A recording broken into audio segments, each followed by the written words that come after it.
Good evening. We'll call the meeting to order. Before we call the roll, I'd like to make an announcement that Bruce Anderson, a Planning Commission member, has resigned his position effective immediately. He cited too much work and that he just isn't able to give justice to the position as he thinks he should be able to do the city justice. So on behalf of the Planning Commission, I thank him for his time and his effort. And the city will be posting for an opening on the Planning Commission. With that, would Dan, are you taking the roll? I can take the roll. Commissioner Keene. Here. Commissioner Langness. Present. Commissioner Black. Here. Commissioner Cunningham. Commissioner Lee. Here. Commissioner Miller. Here. Commissioner Batty. Here. And Chair Gerard. Here. We ask if you are able to please stand and join us for the Pledge of Allegiance. I pledge allegiance to the flag of the United States of America and to the republic for which it stands, one nation, under God, indivisible, with liberty and justice for all.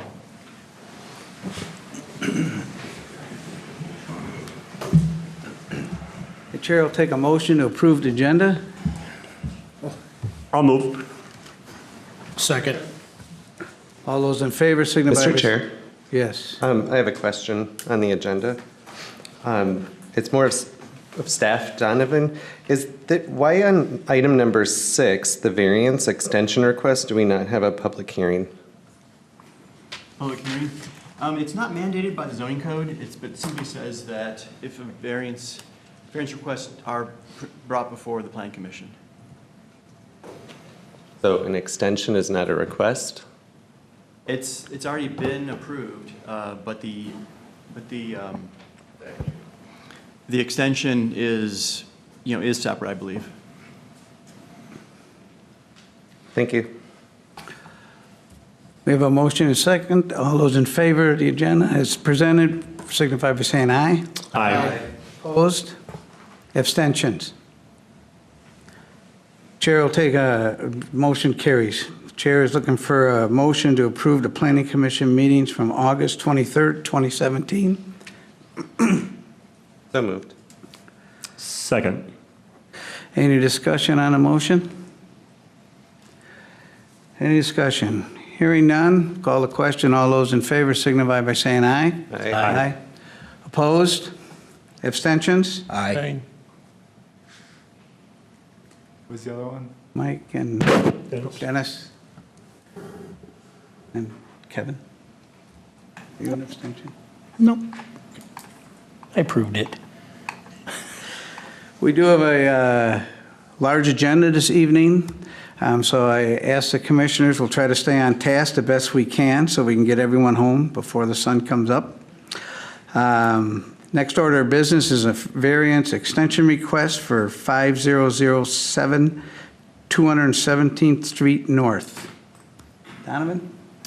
Thank you, Chair and Commission members. Dan, can I get a video, please? This is a variance request. This is Mr. Charles Durkin, who lives at that address on the north shore of Clear Lake on 217th Street. He originally received a 16.7-foot front yard variance and 5.5 foot setback variance to place his home on the located right here on 217th Street, and that was back in June of 15. The Planning Commission granted an extension in July of 2016, and Mr. Durkin has been working on his building permit application. He is basically reaching that end, and then we recognize that the extension expired in June of this past summer, and that he would need to extend it. Right now, he basically has his HVAC code requirements to meet, and then the building permit could be issued, except for the variance did expire after 1 year, since after this 1 year extension when the building permit was not issued. And there's no difference to the site or the building with this. It's simply asking for an extension. I'm happy to take any questions from the Planning Commission. Any questions for the city? I would make a motion that we approve the extension. Second? Second. Any discussion on the motion? Donovan, I have one question. The extension would be for how long? Until June 24th of 2018. Thank you. Any other discussion on the motion? Hearing none, call the question. All those in favor signify by saying aye. Aye. Opposed?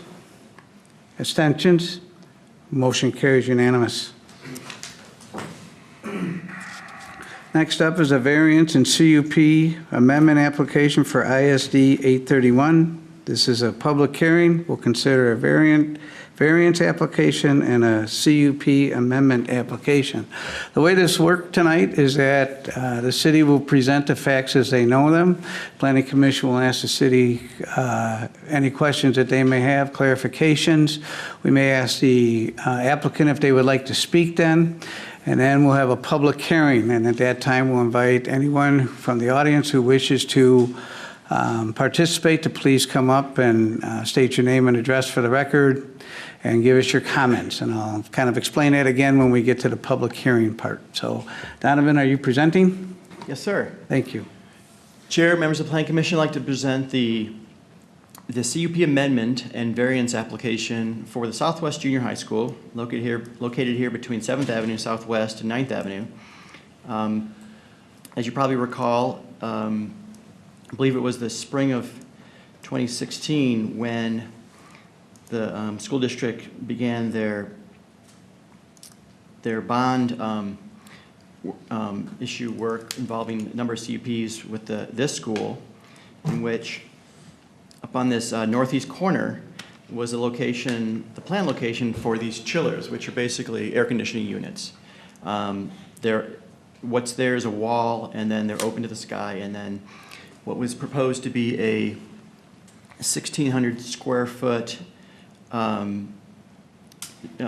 enclosed area, 40 by 40, then became a well, what they recognized was that the location of electric utilities, this is near South Avenue, 7th Avenue, looking westward. Also the entrance, that's basically the entrance to the swimming pool there. Here's the north side, 7th Avenue, and where they propose the chillers now, the subject of this variance is to locate them essentially 20 feet. Actually, it's located here.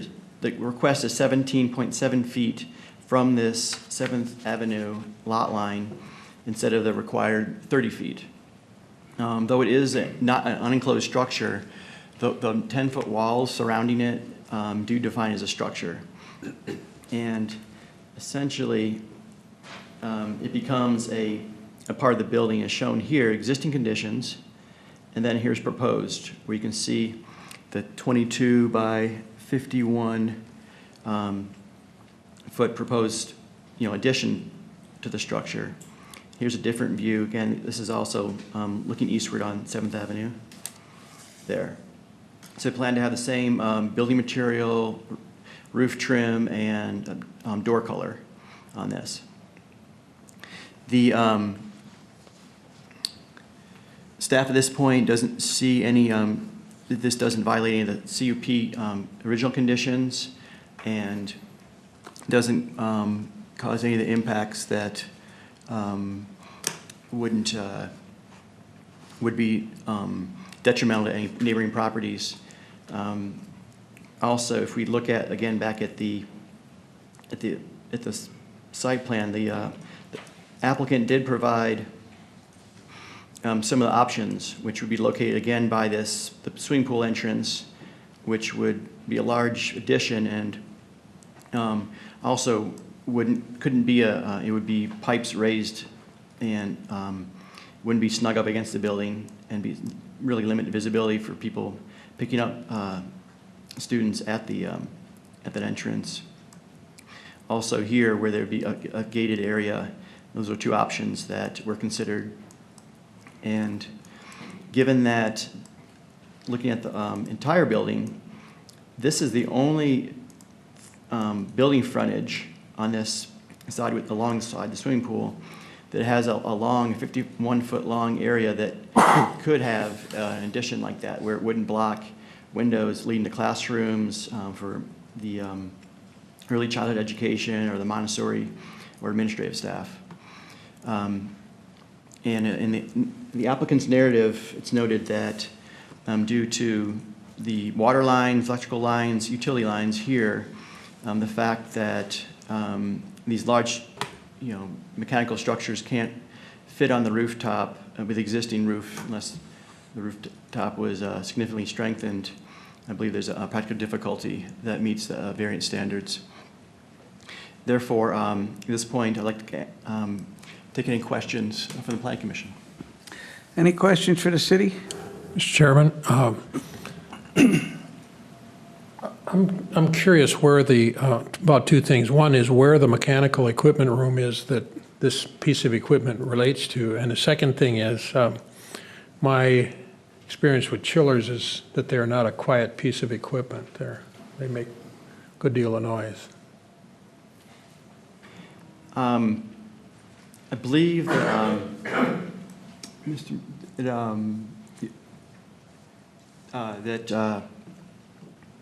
the architect could answer the question better regarding the actual utility hookup, the mechanical hookup. My conversations with Mr. Lee Meyer, the architect, is that because of their brick structures and they're only open from the top, that the fan noise dissipates to the sky and wouldn't impact neighboring properties. So is this an actual chiller, or is it the device that, that cools the water? Is it it's not a cooling tower, is it? The actual chiller itself is a piece of equipment that has a huge compressor in it. And particularly for a building this size, I'm just surprised this thing is going outside. Well, I believe that's part of the variance. They believe it's an addition to the building that originally wasn't part of the 1964 construction. And is the applicant's narrative does describe as a chiller. I leave it to your architectural knowledge. Well, I want to know which piece of equipment it is. If it's the actual chiller, the actual compressor, or if it's the other piece. Just the fans. Lee, can you enlighten us?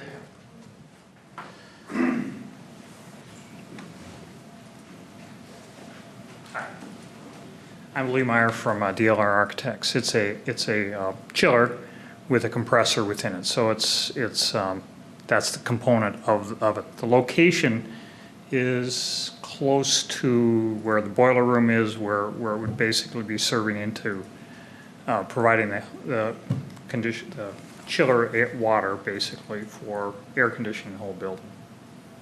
So I guess that's it. So it does have it's a compressor unit with a chiller component. Is it a combined unit? Is the whole thing? Yeah. So I'm sorry, what? It's the whole piece.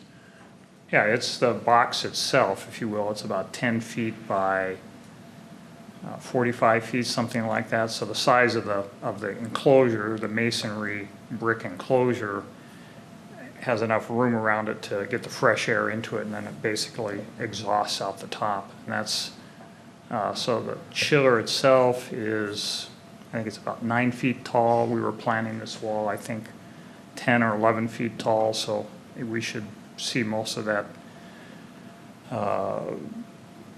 noise component basically going up. And I guess we've done them this way before when we have to put them on site. The whole building is precast roof elements, so we really don't have, other than tearing down part of the building to hold it on the roof, we would have to, that would be challenging to say the least. Yeah.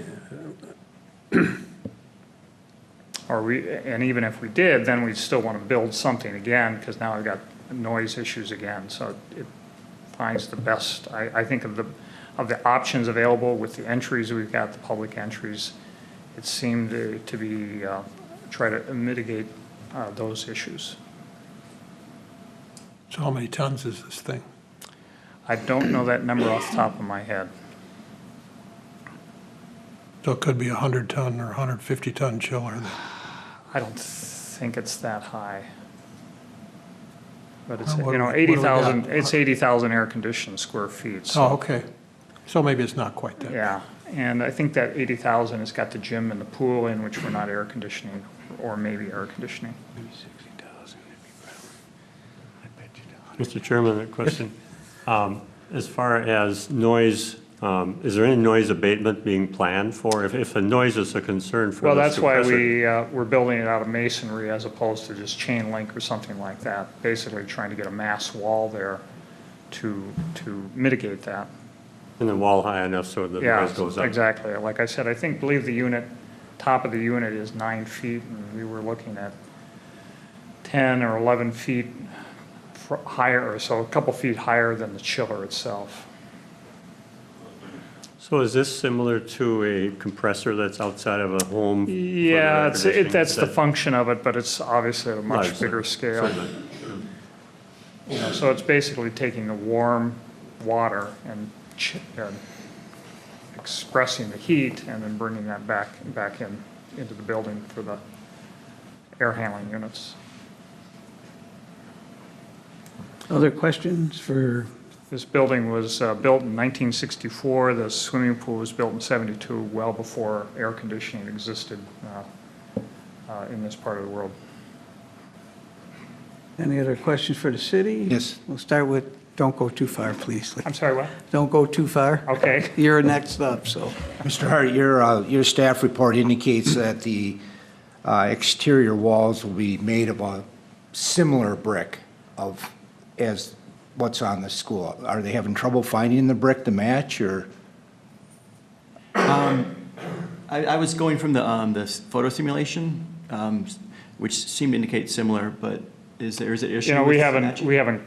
gone into that search yet, but we'll certainly find a brick that's very similar. It's a brick from 1964. So even if we find the same manufacturer, it may not be the exact same clay. Our intent is to have it blend in with the existing building in that part of the building. Any other questions? Mike? My concern is with the apartment buildings across the street. It's a two-story apartment building, and you want to go 1 to 2 feet higher than the chiller. And I've worked on many, many chillers over my years, big, water tower, cooling towers, and they make a lot of noise. So the people up on that second floor may or may not have a problem with that noise, but I'm looking at if it's only 1 foot higher than that chiller, and you're at a two-story building across the street. I'm sorry, I don't have the exact number, but we were looking at 2 to 3 feet higher than the Oh, I actual didn't chiller. hear the 2 to 3 feet higher. Yeah. I heard 1 to 2. Okay. But yeah, if they could make it, 4 to 5 feet higher than the chiller, then I Okay. don't have a problem with that at all. All right, we can go for that. Other questions? Eric? Donovan, did staff consider, or is it not a concern in the recommendation to have any sort of noise mitigation condition? My belief is that although they may install a brand-new chiller, it may make a little noise when it starts. When it gets 15, 20 years old, it may make a whole lot more noise. Sure, yeah, I can appreciate that. I think Commissioner Keene, perhaps his idea could be added as a condition of approval. Also, remind you that this was approved as part of that original site plan with not a big change in location, but certainly we could add that condition. Other questions? Dennis? Mr. Chairman, so what you're telling me is that this actual item was approved as part of of an earlier, when the CUP Corner. was first Around the side. requested? Is that? Yes, yes. Not in the same location. No, Yeah, but isn't it? Yeah. there was no discussion about it then. No, it was, there was a lot of discussion around the parking areas, but mostly it was Yeah. that, you know, the removing tennis courts, adding parking Well, areas. I thought it was a building. I mean, I saw it as part of that, and I thought it was a building with a roof on it. Mhm. But what this is one of these units where the chiller and the thing for dissipating the, cool, I'm missing a word here that I can't remember. And Evaporator condensers. yeah, and it's both of those pieces of equipment, Not all of the time are they done separate. Sometimes the actual chiller, chiller unit is buried deep inside the building because that in itself is a noisy piece of equipment. And now we're putting both that and the cooling tower part of this loop outside with an open roof on the top. So you're going to get both ends of the noise on this. I'm surprised that it's being proposed this way. Other questions for the city? Mike? I have one more. I noticed on your, on the architectural drawing here, is there supposed to be inlets on the bottom for air to come in? No, it's not open on the bottom. It's not gonna be open at all. Basically, it's, like, I think what I described is the size of the chiller, basically Yeah. it was about, I think it's about 8 feet wide and actually about 40 feet long. So the size of the opening area is, what is it? I think it's 18 or 20 feet wide. So the air is coming down the sides into it and Okay. then up. So it's not open at the bottom. That'll help with a lot of that noise too. Yeah, I mean, just the in case. intent is that we've built a masonry enclosure that is the best way to control sound, is a masonry enclosure. And But I still think my concern is for the people that live on that second floor, right across the we'll street. certainly take a look at that.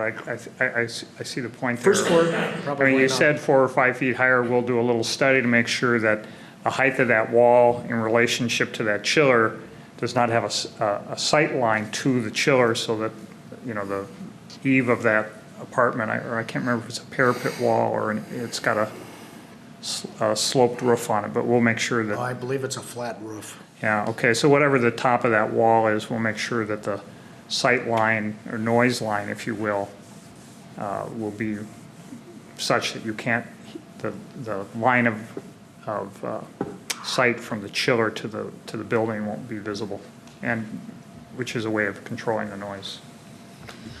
Donovan, is there a way to put what he just said in as a condition of the approval? Certainly. As far as it being X high, or is there any measurement of sound that can be done to satisfy the? Well, what we'll do, I will get a little sketch to show that relationship, to Donovan, to show the relationship between the height of that building and the location of that chiller. And you can enclose that so we know what the expectation there is. Because there are sound blankets and different things like that can be done to the interior. Really, the best thing to control sound is mass, and to deflect it. Sound blankets, those sort of things, just literally concrete is the best way to control sound. That's from our experience of working with a lot of acoustical engineers. Can you? Yes? Donovan, can you squeeze the plan down a little bit so we can see a little bit more around the outside edge of it there? Or is that just all that's on that particular drawing there? There's the options on the bottom. Do you want to see those? No, Basically- I was just curious what the other side of the, I agree that this is the only long side of the building. I mean, you got all around the northwest and the west and the southwest is all classrooms, and you don't want it, you don't want it there. And that, I don't Donovan. know, I'm not convinced here that, I don't want to get into a technical or detailed argument, but I agree with you that mass is the best way to shield from sound. But concrete also as a hard surface, also reflects sound. And I'm just not convinced that this enclosure, even if it was 3 or 4 feet higher than the top of the chiller itself, it will make a difference in the sound right around the chiller itself, and right in that area. But once you get away, where the sound has an opportunity to reflect off the other solid masonry walls that are around it, it's going to deflect. Sound is going to radiate from that once it gets out the top of that. And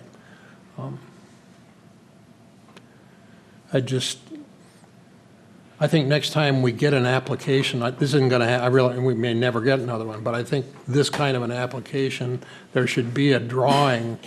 And, when sound is such, is such a crucial thing, we're in a residential neighborhood. This is not, this is not rocket science we're talking about here. There should be some kind of a diagram or something more than just, well, we're going to do this. It seems to me there should be a diagram. We should be able to look at the piece of equipment and have some idea of what the noise level radiating out, the initial noise level radiating out from that piece of equipment is going to be. That's what I think. I don't mean to be difficult here, but I know we got other things we need to talk about tonight, but I'm a little troubled by that. Any other questions for the city? Excuse me. Would the applicant like to speak? I know you've kind of been up here, but I have nothing else to add at this point unless there are any other questions. any other questions of the applicant? Thank you. Thank you. This is a public hearing. The way this works is that if anyone would like to address this issue, we ask that you come up to the lectern, state your name and address for the record, spend a couple minutes telling your thoughts on this application. Once we've heard from everyone, we'll make a last call for that, and then we will close the public hearing to come back for a decision by the Planning Commission. So we will formally open the public hearing. Does anyone wish to speak to this issue? I'll ask the second time, does anyone wish to speak to this issue? Seeing no one coming forward, we will close the public hearing and bring it back to the commission for a decision. Commissioners? In the interest of additional discussion, I would make a motion that we approve this request. We have a motion, we have a second? Second. We have a motion and a second. Any discussion on the motion? Yeah. Eric? Would the author and seconder of the motion be willing to amend and add an item that would rectify the concerns of noise? I have some language here that I kind of scribbled down. We could put in chiller noise shall not exceed city noise ordinance at the point of the right-of-way, but I'm certainly open to other thoughts, or if staff had an idea while we were meeting, I think something like that would be wise to add in here. My thought on this is that if there was a requirement that the enclosure wall be such a height that a sight line from the eave of the apartment building across the street, wouldn't be, wouldn't contain the chiller mechanism itself. But that's a line of sight, but we're talking about noise. Yeah, So I think that's more restrictive than the actual noise ordinance. Though I could be wrong on that, but the noise ordinance is actually pretty effective for these long-term noises like this, rather than something like barking dogs or, loud mufflers. But,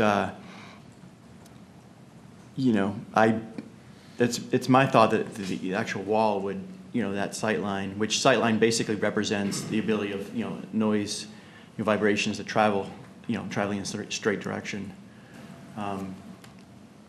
But it could be more, or whatever's more restrictive with those two. Is it possible to put in our wording that, say, once they build this wall and it's, lines up with the site of the roof up across the street, and there's still noise problems, complaints from across the street where, say, maybe they have to add another two rows of brick or something, is that possible? There is, Or even like a top that kind of maybe slopes in towards the school building a little bit, so any noise that's going up that wall will actually deflect and go away from that apartment complex. well, I mean, it could bounce off the wall, back. Well, that's But if they make that outside wall high enough, it should go up. Well, I mean, there is in many of the CUPs that in the past, the city has said, put in a kind of an annual compliance, kind of a monitoring clause. We often don't do those now because we simply don't have the staff to do that. Though that could be added, as something of a means to provide some So I future guess maybe enforcement. not monitor it, but if they start getting complaints from the neighborhood that, this thing is noisy, 2 in the morning, 3 in the morning, this thing's constantly going. I know they usually shut down it more in the evenings and stuff when there's not a high demand for those chillers, but If you were going to monitor something, though, you would need to have a standard. I mean, is it 89, or is it decibels, or is it? I think residential neighborhoods, it's 65 for nighttime, 75 for daytime. Measured at the property line of the residential property. And that's monitorable? Yes. I mean, I'd be happy to add that to the motion, that the condition, I don't know how to state that specifically, except to say that the wall has to be high enough to meet 65 decibels at this property line at midnight? or Well, I what? mean, of course, that could change. I mean, it could become more strict in the future. So I'd recommend that the condition reads something like, the enclosed mechanicals shall not, or if the enclosed mechanicals violate, local noise ordinances, steps shall be taken to bring it back in compliance with local noise ordinances. I like that. Okay, I would add that to the motion then. I know. Personally, It I'm has to not, comply anyways, but Your Honor, I mean, you're basically saying by that condition, you have to comply with the ordinance that already exists. I mean, so, It's kind of from that redundant. perspective, it potentially is redundant. personally, I'm not too concerned if they're going to put it in an enclosure. If they were to put this on the roof and be in compliance with on a variance, would we require no more than a privacy fence of some type? yeah, something. to There'd be shield no it. If noise there's a new- abatement they would have to do. Still Right. keep the noise. And if you look at this drawing to the left of the proposed, it looks like on the roof where that small area is, just left of the pool, right about there, a little to the right. Yeah, that gray box right below. It looks like there's a fairly large air handler right up there already. I would guess from the size, I'm guessing somewhere in the 30, 40 ton. Can you confirm that? Which is far going to eclipse any noise this one puts out. I believe that's the unit that serves the dehumidification for the pool system. So that's basically It's a rooftop unit, right? It's a rooftop Got a unit, compressor in yeah. it already? it's been there since the original building. I think it was mechanically replaced as it wore out recently. So I know that one produces a certain amount of air, noise. I don't envision we're going to be running this chiller at night during the summer. I guess I'm not too concerned about that. that certainly would fall within the noise ordinance as well.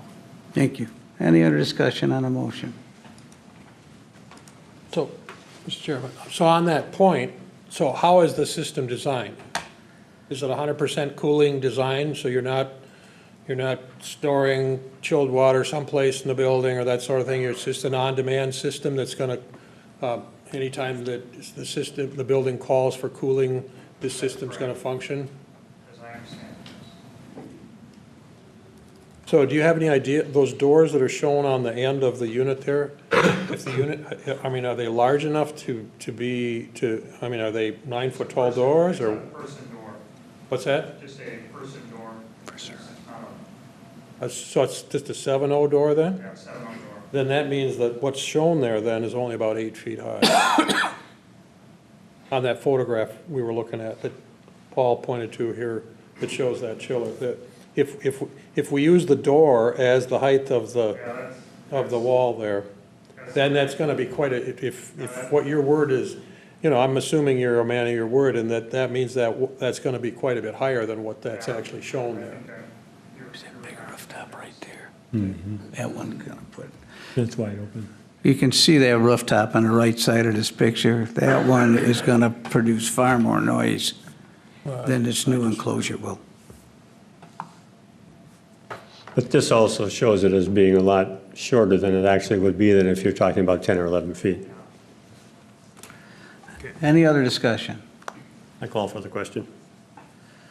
All those, when called for the question, all those in favor signify by saying aye. Aye. Opposed? Abstentions? Motion carries.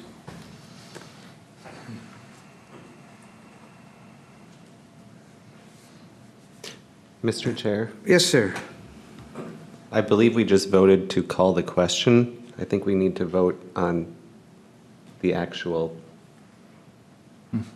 amendment. And we need two here, Donovan, one for the variance and one for the CUP. Yes, most properly, yes.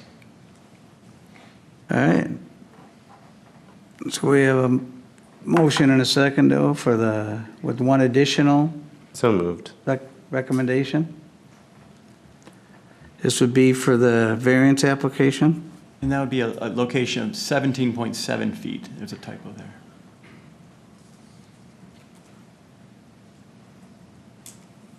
Are we good? I said moved as staff recommended. Second that. Discussion on the motion? Hearing none, we'll call the question. All those in favor signify by saying aye. Aye. Opposed? Abstentions? Chair will look, motion carries. The chair is looking for a motion to consider the CUP amendment application. So moved. Second. Moved in second. Any discussion on the motion? Excuse me, Eric? Just one comment to the school district, the plans that you've been working through. I think we've created some very nice looking buildings in town, and nice job. Any other discussion on the motion? Hearing none, all those in favor signify by saying aye. Aye. Aye. Opposed?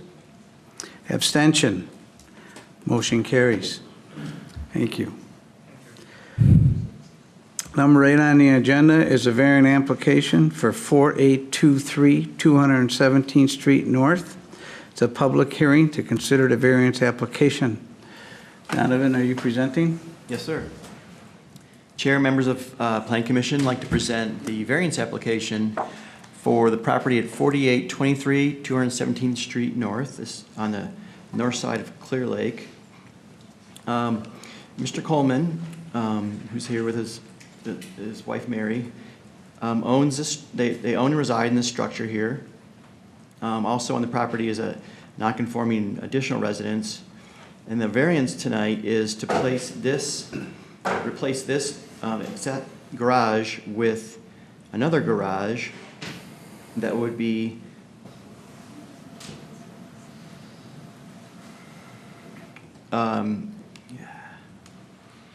it would be, sorry about that, 20 feet from the 20 feet from the property line. Here's a submitted survey. It's on about a half-acre lot. The Colemans own both of these on both sides of 217th Street, a total of almost an acre. There was a building permit submitted that had the structure placed 30 feet from the lot line in a similar location, 10 feet from the side lot line, which would be conforming for the zoning district, replacing one that was, just merely a couple feet off that side property line. And then Mr. Coleman contacted me and said he wanted to actually locate it closer. We discussed some different options, including maybe even adding something in the rear that would be 30 feet off the lot line, front lot line, and 10 feet off the side. And Mr. Coleman said they really wanted to this size of garage, this shape, and actually putting it 30 feet back would have him have to remove his garden, or move his garden, and then also it would be in some softer ground. There's less hard cover back there. And so I said that we'd have to go through this variance process if we wanted to locate it in this 20 feet off the lot line. The size of the structure in itself is 904 feet. However, with the other residents on this lot, it would make it actually two accessory structures over 120 square feet. So that essentially should be part of the variance request. I just noticed this one today. So if the Planning Commission does approve, I'd recommend that also they add that variance flexibility to this application. And so impervious is not an issue. If it was built, it would be a little under 8% impervious for this lot across this from the lake. And there's no drainage issues identified by the site engineer. And at this point, the staff review indicated there was no practical difficulty with locating it 30 feet back. Mr. Coleman in his narrative does identify additional expense with soil correction and probably stronger footings in softer ground. But I believe that's something you find almost any lot on the north side of the lake here, in many spots in Forest Lake as well. And that, so at this point, staff recommends denial of the variance request. Also, I'd like to take any questions from the Planning Commission. Any questions of the city? Yes. Mike? Donovan, clarification, are you saying that there's the existing accessory structure on the property plus this new accessory structure would put them over the allotted amount of accessory buildings on a Correct. piece of property? Mr. Coleman bought this property, the Colemans bought this property with this, what they call a guest home. It's been there for some number of years. It's a legally non-conforming structure.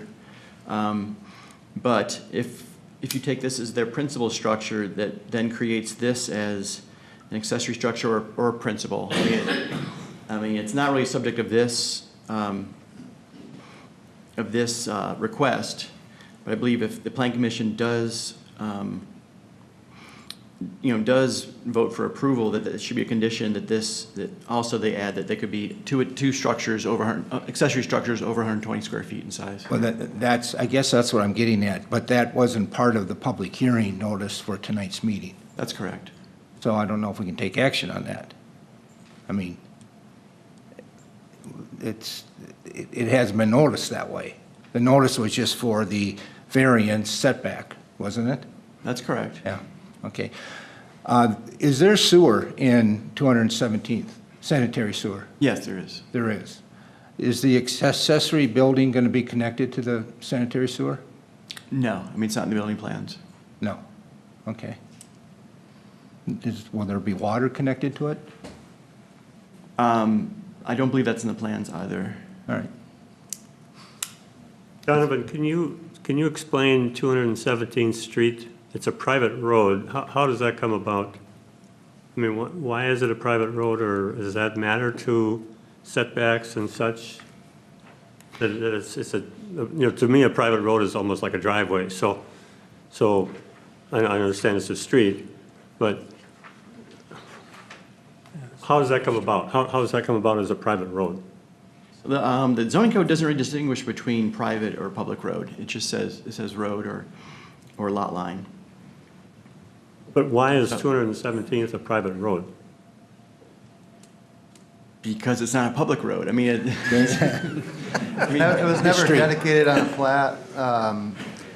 It's sort of just a manifestation of cabin country at that time. It wasn't a publicly installed street done to city specifications, and, there's an agreement amongst the homeowners to maintain it. It's kind of like a townhouse association. I mean, not, from what you'd see today, but it's just a remnant of, we wouldn't approve it this way today. It would be a platted situation and a publicly dedicated street, but it's just a remnant from a long time ago.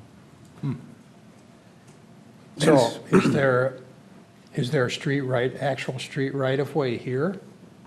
there's a utility easement, though if it's I don't know about that. It's very strange. This is very, very strange. How do you The way get the us into setbacks, these the things? way setbacks are defined, they refer to road, or lot line. What's that? The way the setbacks are defined, they say it's road or lot line. It's, Okay, so these are two separate surveyed lots. they are separate parcels.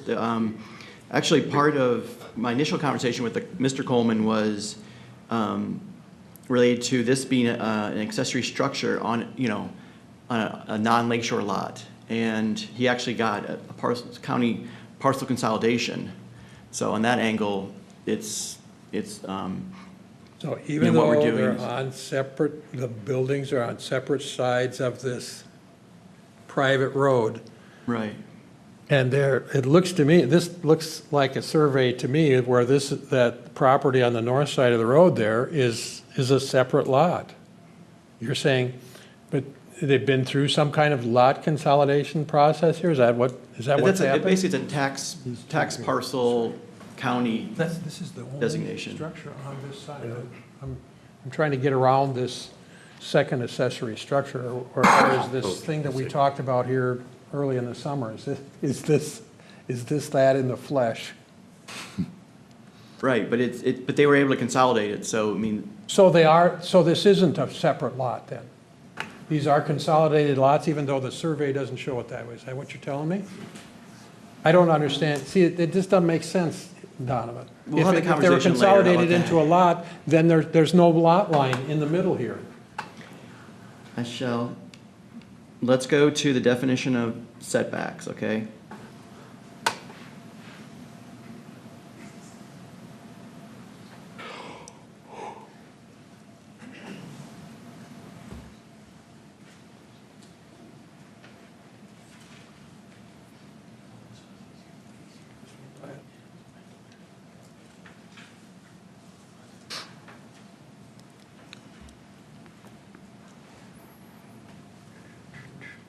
Setback.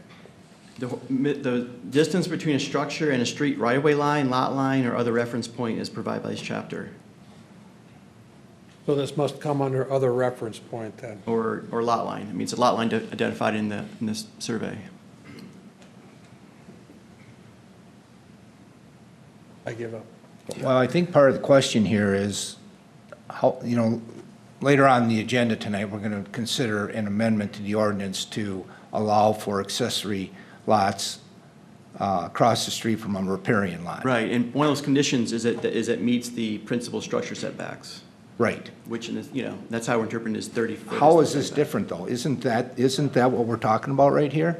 You're saying it's not, it is different because this is all one tax parcel? It may be separate parcels, but it legally separate parcels, but it's all one tax parcel, so this is different than what we're going to consider later on? Yes, I mean, there's a nuance there around the fact that, you know, they can't be divided. The biggest concern about these accessory structures, separate from the house lot, is that they, over time, become residences. And so if you have a single lot, like a single tax parcel like this, they can't be sold separately by a future homeowner. And that's, you know, it's a separate concern. It's not the subject of this variance. No, but it's the topic of what we're going to talk about later on an amendment. And the whole purpose of that was to try to clarify that situation so that people can put an accessory structure on a separate lot across, as long as it's within 100 feet of the riparian lot. Right, right. And in this case, though, you're telling us, I think you're telling us that although there may be two separate parcels legally described, they are one tax parcel. Correct. Together. Yes. So that the other situation doesn't apply here, I think is what we're saying. So then we're back to the request on the variance, and it's really a 20-foot front yard variance request is what the applicant's asking for. Mm-hmm. I drove down there, I drove through the neighborhood, and there appears to be quite a few structures as you go from the southwest to the northeast that are set back quite a bit further. And it appears to me that there's plenty of room on this lot to set that back at a 30-foot setback, and a variance one isn't necessary if the applicant would just set it back where it's supposed to be. As I saw it. Other questions to the staff? So what about this issue of, Speak up, please, Dennis, I'm half Okay. deaf. what about this issue of the second part of the request? I mean, is that gonna be part of? Are we setting a precedent here? I'm not trying to be difficult, I just. Are you speaking No, of the I'm- public I'm- No, hearing it's a portion? good point. That I'm just concern? talking about the thing about the fact that Accessory this is a structure. second accessory structure. I mean, this is advertised as a variance in setback, and you're saying that they're also, if they're allowed to build this, that this would, in essence, would require a second variance for a second accessory structure. Am I right, or am I not? Yeah. I mean, it's one way to look at it, and that's something I regret not seeing earlier. I'd seen the other one as simply another principal structure, but if you define the home which they live in as the principal structure, then the guest house does become an accessory structure.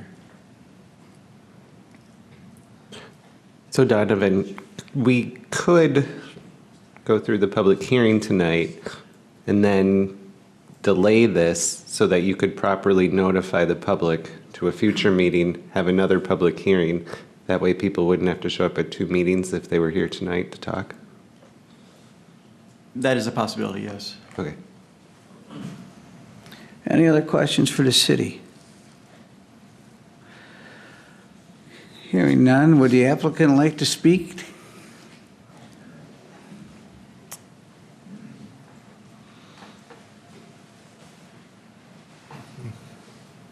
Yes, my name is Ron Coleman. I live at 4823 217th, and it has two parcels. The garage is on one parcel, and we did combine those two lots to make this work with the garage we want to put on there. The house and the guest cottage are on a separate parcel.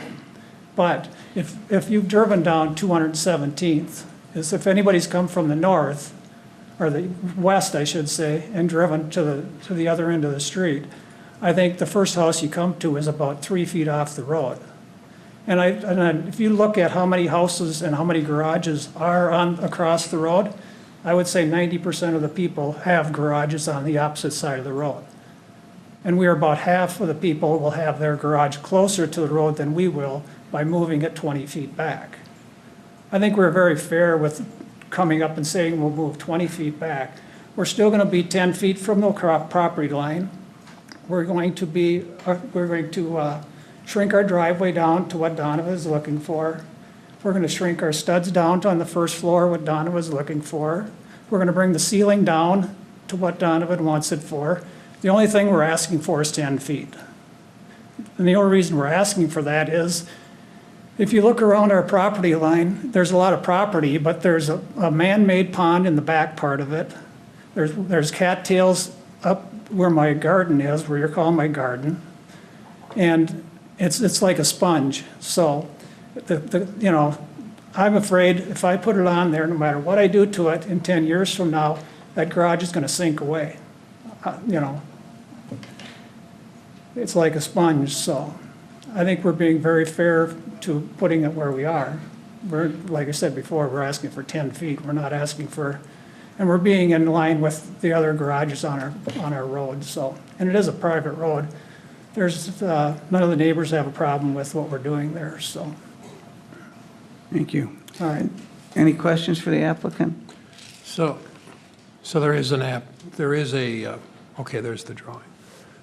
You know, It's we're just a only making simple- our garage 12 feet bigger than what it is today. It isn't like we're trying to put up some big No. pole barn or something like that. We're just trying to, so. All right, thank you. If I could add something, you know, I think Mr. Coleman did remind us it is a separate lot. One pathway for this, you know, if the Plan Commission does grant approval, is that, you know, with the other agenda item, if it gets formally approved, that this could be a non-riparian lot with an accessory structure. And so we don't have to go through a second variance, you know, process. Thank you. This is a public hearing. If you wish to speak to this issue, we ask you to come up, state your name and address for the record, tell us your thoughts on this applicant. We'll officially open the public hearing. Does anyone wish to speak to this issue? I'll ask again, does anyone wish to speak to this issue?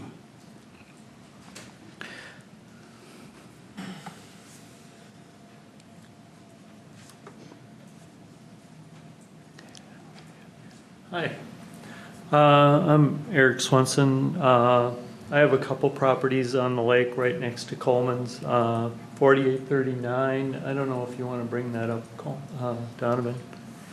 And then also 4845. The property behind that this building is going to be built on is definitely like a sponge. I don't know, when you drove by, you mentioned you might have seen that 4850, which is right next to this lot, is basically sinking into the ground. The other part of that is that the 4850, I own 4845 right across the street, and 4850 is currently owned by the bank. So it's a completely separate lot. It was not combined together. Fannie Mae tried to sell it last year. So as far as having another accessory building or another tax base, I would agree that this is not part of the property across the street, because they were able to separate the lots in my situation with 4845. And I am definitely agree with the Colemans. This should be pulled forward because it is such a swampy area.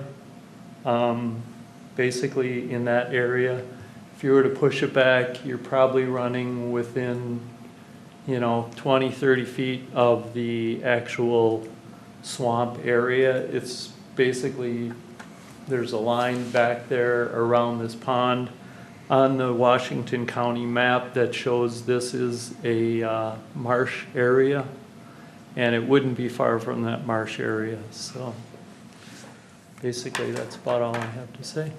Any Thank you. questions or anything? Okay. Thank you. Thank you.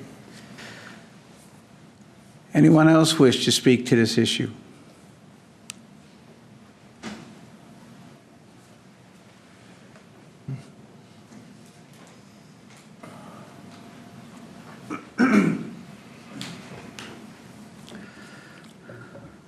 John Voxland, 4851 217th Street North. I have lived on that street since 1971. We have a private road on both sides we maintain. We had a sewer line that come through in 72. They drove piling to put in that sewer line. My neighbors have built, and they've had to deal with a house that had a basement down 9 feet to get the blue clay. As far as the garage is concerned, I think that this owner has no reason to take and move his garage further back into a small. Thank you. Thank you. Anyone else wish to speak to the issue?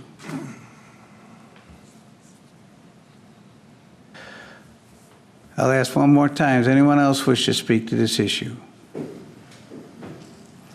Seeing no one coming forward, we will close the public hearing for a decision by the Planning Commission. Commissioners?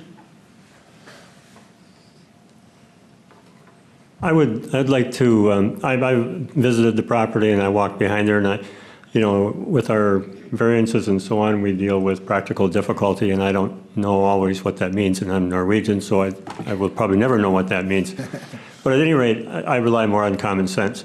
And in looking at the situation, number one, I think Forest Lake is interested in people improving their property, so they're taking on, I don't want to call your garage old and dilapidated, but it's an old garage, and to take that down and actually move further back than the current garage is, and then build a new garage, add to it, and improve the properties substantially. And also recognizing that existing structures are behind the existing garage with a little greenhouse and a garden, and it is a very spongy area. So with that, I would make a motion that we approve the variance to allow him to build this new garage within 20 feet of the 217th Street. I'll second. We have a motion and a second. Any discussion on the motion? Yes. Eric? As my last name might indicate, I'm Norwegian too, but I do understand what practical difficulty is. And how I see this as a practical difficulty is the wetlands behind it. And I don't know that it's wise for us to force him to do it. And so I would ask for staff, because the staff recommendation here was to deny this request. Sometimes staff puts conditions. Because you recommended denial, you didn't give us a list of recommended conditions. And so I would ask if you have any that you would have otherwise put on here, to let us know that now. And is there any concern with how we noticed this to the public? I'll answer the first one first. First question. Really as a matter of, I don't think this is something that's going to be detrimental to community character and all that. Really, it's a zoning code dimension issue. So I don't believe any additional, and there's no drainage issues identified in the by the site engineer. So I don't believe any additional conditions are needed other than that it's built to additional approved city building plans and any Rice Creek Watershed District watershed permitting is obtained, any required permitting. And the other part of it is, I believe that if this does qualify as a non-riparian lakeshore lot, and if it was, and if the Plan Commission makes an approval and City Council a recommendation, and city council approves zoning text amendment for these non-riparian lots for the accessory structures, this could qualify as that, and we not have to, deal with that second variance request they identified. I'd call for the question. Hold on. Is that end discussion? No. It does, and we vote on it. Okay. We vote on I- whether we're going to call the question or we continue discussion.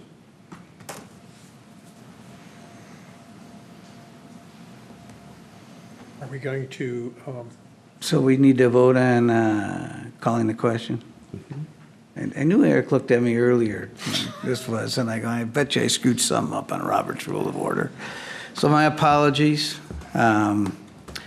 So those, he wants to call the question. So he wants to end discussion, so the motion would be to end discussion? Would that be correct?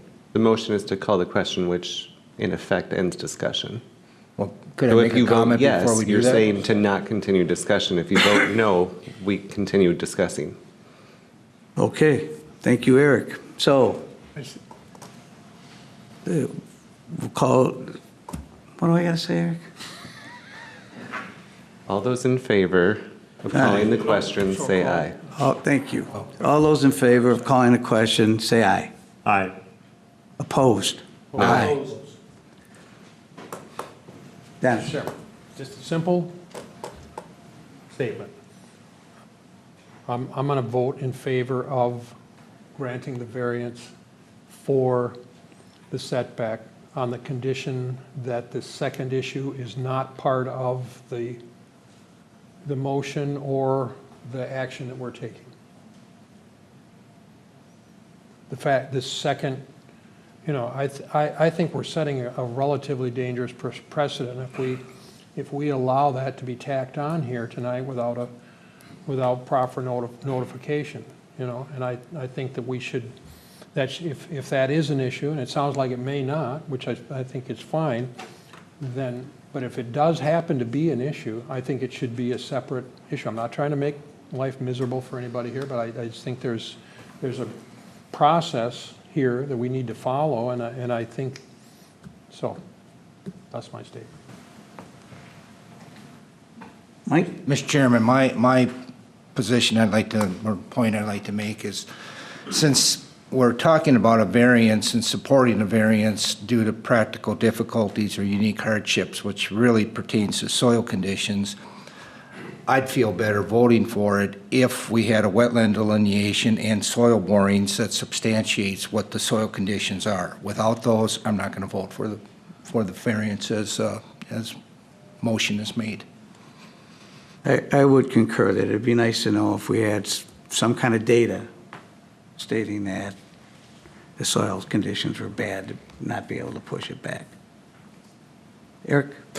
To the author of the motion, are you in agreement with adding the 3 bullet points from staff that he suggested tonight?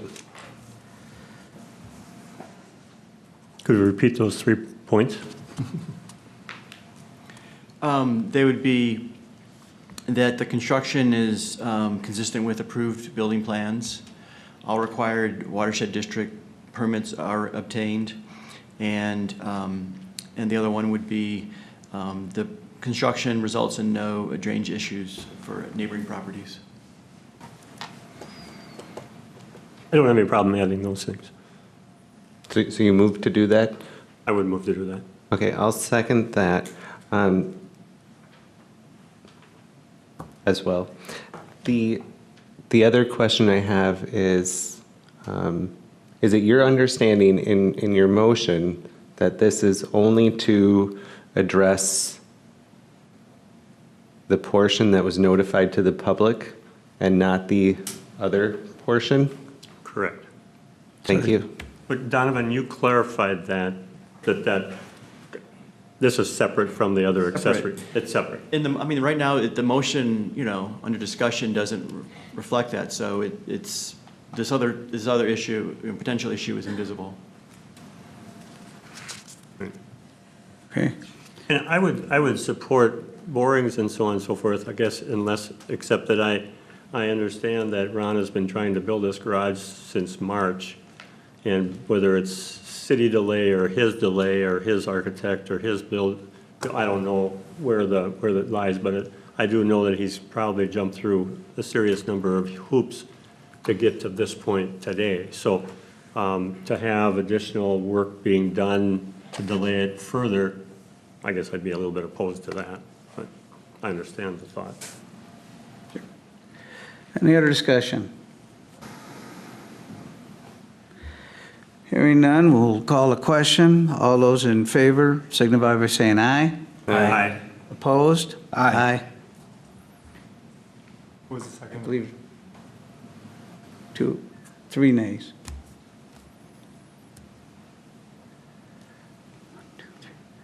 Motion carries.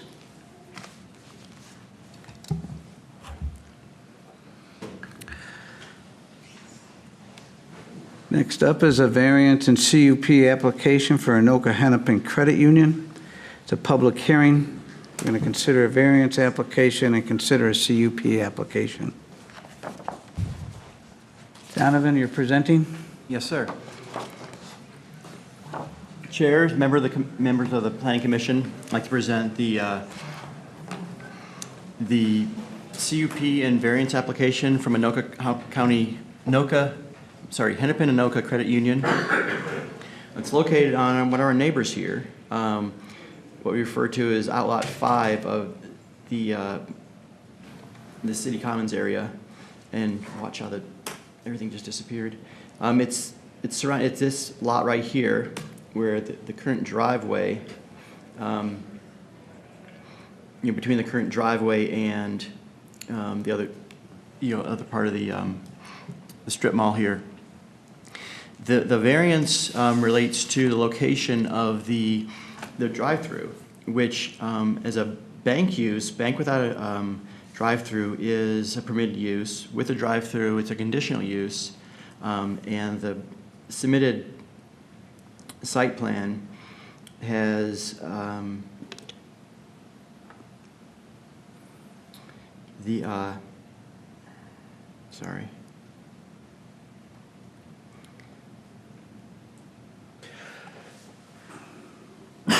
shows the building in a location that meets the zoning code setbacks. Meets minimum parking requirements. As you can see from the submitted site plan, the canopy and drive-through lanes are in the front on the Highway 61 side with a counterclockwise flow around, and the parking here in the main entrance here on the southwest corner. Access to the parking lot is for the public. It's from only from this part of Highway 61 through the main city center driveway, and also over by the existing Hennepin County location within that strip center, and then onto both this southeast corner and this western side. It's a single-story building, 3,000 square feet. There's some infiltration area here on the northwest corner. It also is a pedestrian access through the existing sidewalk area here, also from the northwest. I'll show you a little bit of the building. It shows the south and east elevations. You can see the drive-through canopy there. And then going back to the site plan, this lot is unique because it's also there's operations and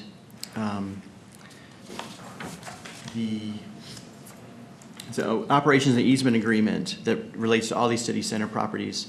For this one in particular, the property was mandated that it be located at the northwest corner and be no more than a single-story, 3,000 square foot building. And when there was a lot line adjustment to increase the size of this lot to make it more marketable for the EDA, all this area was added, but the OEA designated this area, and this is, the original lot line is this dashed line here, this location. And this added to the difficulty of placing the building in a way that would allow for both separation of this drive-through vehicle maneuvering, as well as just customers coming and parking in the parking lot, in the parking spaces. And the architect's narrative, Mr. Kim Jacobson, who's here with the owner, Jeff Clausen, he identifies, that as one of the practical difficulties in seeking to put this drive-through lane on the front, which according to the MU2 zoning district standards is not allowed. If you remember, the city center Thrifty Drug, White Thrifty Drug has a drive-through lane on the front. That was allowed through a PUD, but the window itself is on the side, which is allowed in the zoning district. And then also related to the OEA was that concern that visibility not being impeded by the building, and then also landscaping. And so in some discussions, with the different signatories of the OEA, with the actual trees on the lot were reduced to understory, and a total of code required 29 were reduced to 14 along this perimeter. And there's other plantings that shrubs and foundation plantings also part of the landscaping plan. The zoning code does allow for this sort of flexibility, but that was intentional, that there was not the full amount as you see perhaps in City Commons, the Gone project in front of the city center currently. And so staff does find a practical difficulty that warrants the variance to locate the drive-through on the Highway 61 side, and then also finds that the drive-through meets CUP requirements, is not detrimental to health, wealth, or public safety or public welfare. At this point, I'd like to take any questions from the Planning Commission. Any questions for the city? Mike? Yeah, Mr. Chairman, Donovan, on the south side, there's existing parking that's in the existing strip center. And this site plan, I think, does show the concrete curbing coming around the south side of their site, of the new site. They're going to add concrete curbing in there? It looks like. I believe so. I thought there was, I have to think. I know there's curbing on this other side. There's curbing certainly in the inside. Yeah. But I'm wondering on the outside. As an outside, like right here, you're saying? Right, and all the way along that south line there. And then what happens with the existing parking? Well, I think they should put the curbing in. It'll define the area. right, and that's the edge of their lot. They do propose the removal of several spaces to allow for that access, but it's not, and then some restriping, to after the construction's done. Well, it kind of looks like the curbing, though, is north of their south line. Am I reading that wrong? The subject parcel that we're talking about. Yeah, let me pull up the. I'm just looking at the transition there. How are they doing that? Are they, Is it, you're why referring to- wouldn't that curbing be on the property line? Is it to accommodate the 20-foot or 18-foot depth parking stalls? I am. That's what it looks like. I think that is There's no curb there now. there is no curb, okay. No. Well, here's The lot line, looks like they brought it back to allow for probably a full depth of parking. Well, then the question is there some type of easement between the two parcels? I mean, it's not common ownership, is it, or is this? No, this is, I mean, the EDA owns, it's kind of. That's owned by the owner of Northland Plaza. Okay. Well, I'm pointing out that his parking would be on the subject property. I mean, what? They're going to have to restripe it and adjust that.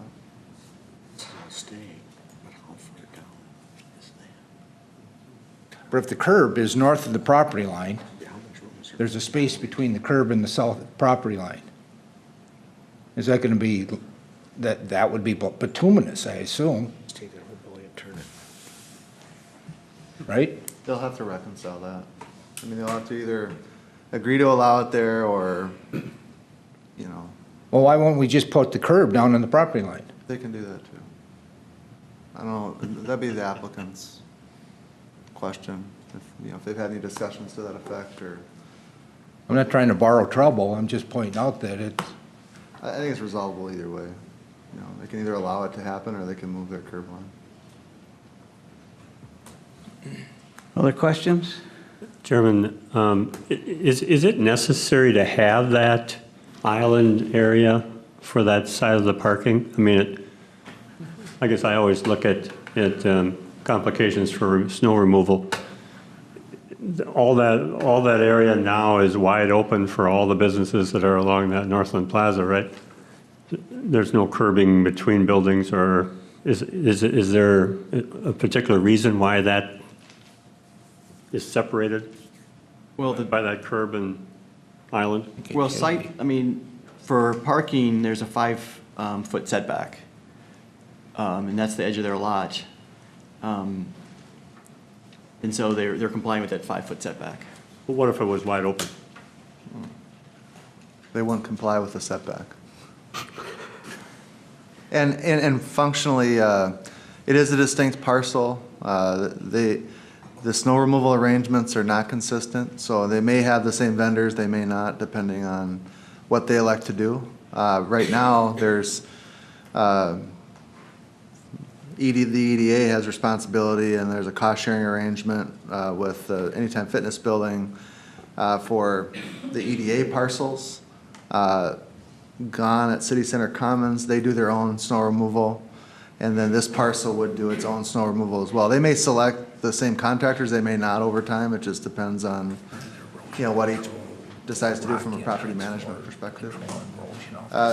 These do also provide some level of snow storage, and in this case, there's the 61, kind of right away. I'm sure that'll be considered as well for that, so. Eric? Donovan, what considerations has the city had, if any, about this complex potentially blocking Dollar Tree, Dance Factory's signage on their building, or is it not of concern to the city? So, Mayor, wrong meeting. I'm definitely not the mayor. Chair, members of the commission, that was Monday night, sorry. This whole property is subject to an operations easement and maintenance agreement. Within that operations easement and maintenance agreement, the location of this building is very defined. And this property that we're on, the Gone property, the Anytime Fitness building, those are all subject to that. And so when the overall development plan for the property was created, all you can do on this particular piece of property is a 3,000 square foot building in this particular location. And that's the requirement that's been established, that we agreed on, that we bought into actually when we bought the property from a city perspective or an EDA perspective. Now, I think one of the questions you'll hear about tonight is, I wouldn't anticipate the location of the building because that's been well defined in our agreements and understandings, and as we bought the property, as others have bought the property, it's a known condition. I think the question that'll be talked about is location of landscaping. Is there flexibility on that? It is less than code required, but I believe Mr. Sabri is here. would like to probably talk about any consideration that the commission would be willing to give on reduction in landscaping. So, certainly that is an option. We have, our code requirements, which, you're seeing less of that, but we do have flexibility within the code to allow for less landscaping as well, which is reflected in the current plan too. So that'll be something you'll be asked to consider. I'm wondering, was there ever any thought to put, and forgive me, I just don't remember when those plans originally came through for this, but was there ever any thought to have joint signage that would allow all those businesses to have signage up by 61 so people know how to get back there? When we bought into the property, we did discuss that. At that time, people were comfortable with their signage situations.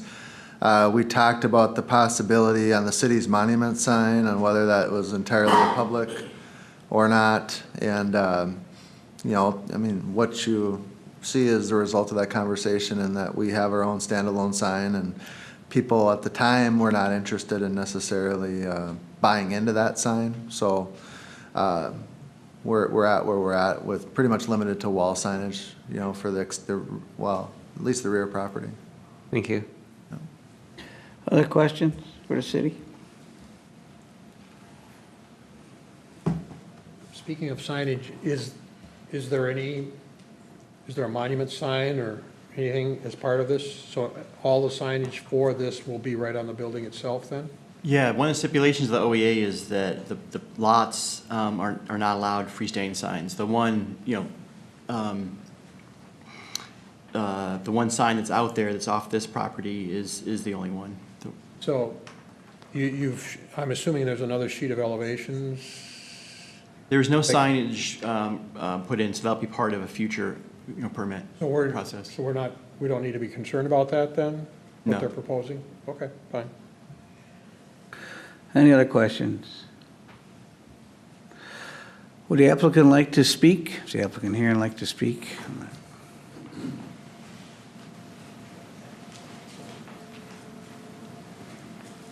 I'm Kim Jacobson. I'm the architect from KRJ Associates for the building.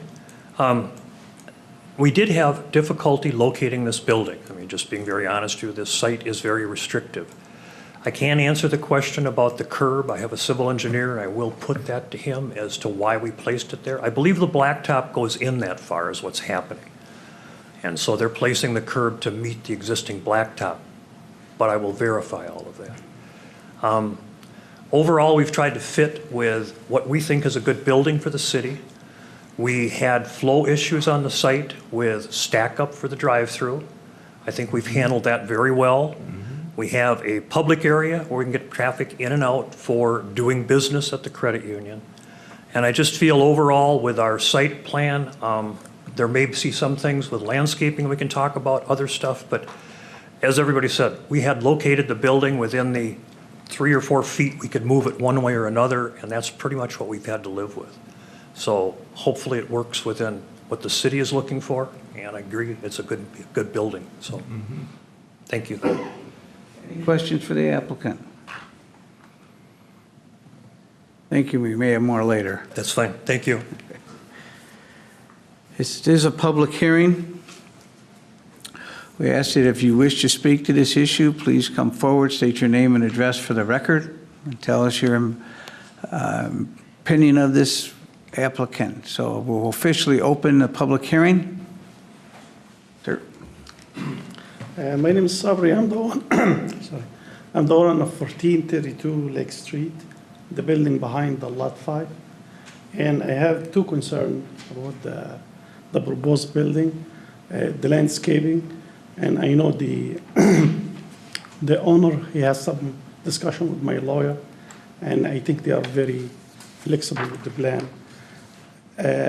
I'm wondering if the commission can allow to exempt those overstory trees in the lot, because this would impact the visibility for that. It's a retail business behind, and this is going to impact the visibility a lot. And the other thing, I want the building to be, as stated in the EOA, exactly in the same position.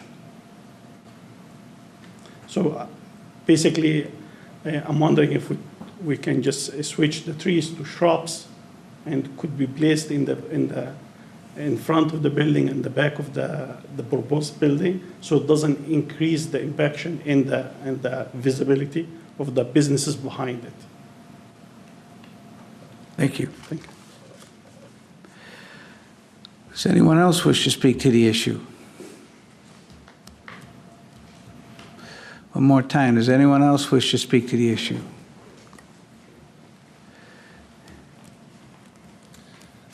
I'm Jeff Clausen, 6610 Lipizan Trail. I'm also the president and CEO of Anoka Hennepin Credit Union. We have no issues with keeping the shrubbery or trees below a certain height to provide better access to the buildings behind, Anytime Fitness, Dollar Tree. But we would like some greenery to be available there to soften the building and soften the area. Thanks. Thank you. Anyone else wish to speak to the issue? Last time, does anyone else wish to speak to this issue? Seeing no one come forward, we will close the public hearing, bring it back to the Planning Commission. Mr. Chairman, on the issue of the landscaping, I have no trouble, I don't have a problem at all having staff work with the applicants on that. Rather than sit here tonight and go through what trees are there, how high are they, what are they, I don't have any problem allowing staff to work with the applicant and the neighbors to come to an agreement on it. Thank you. Eric? I agree with Mike Black. I don't want to try to have the 7 of us write a landscaping plan tonight, but maybe give some general direction to staff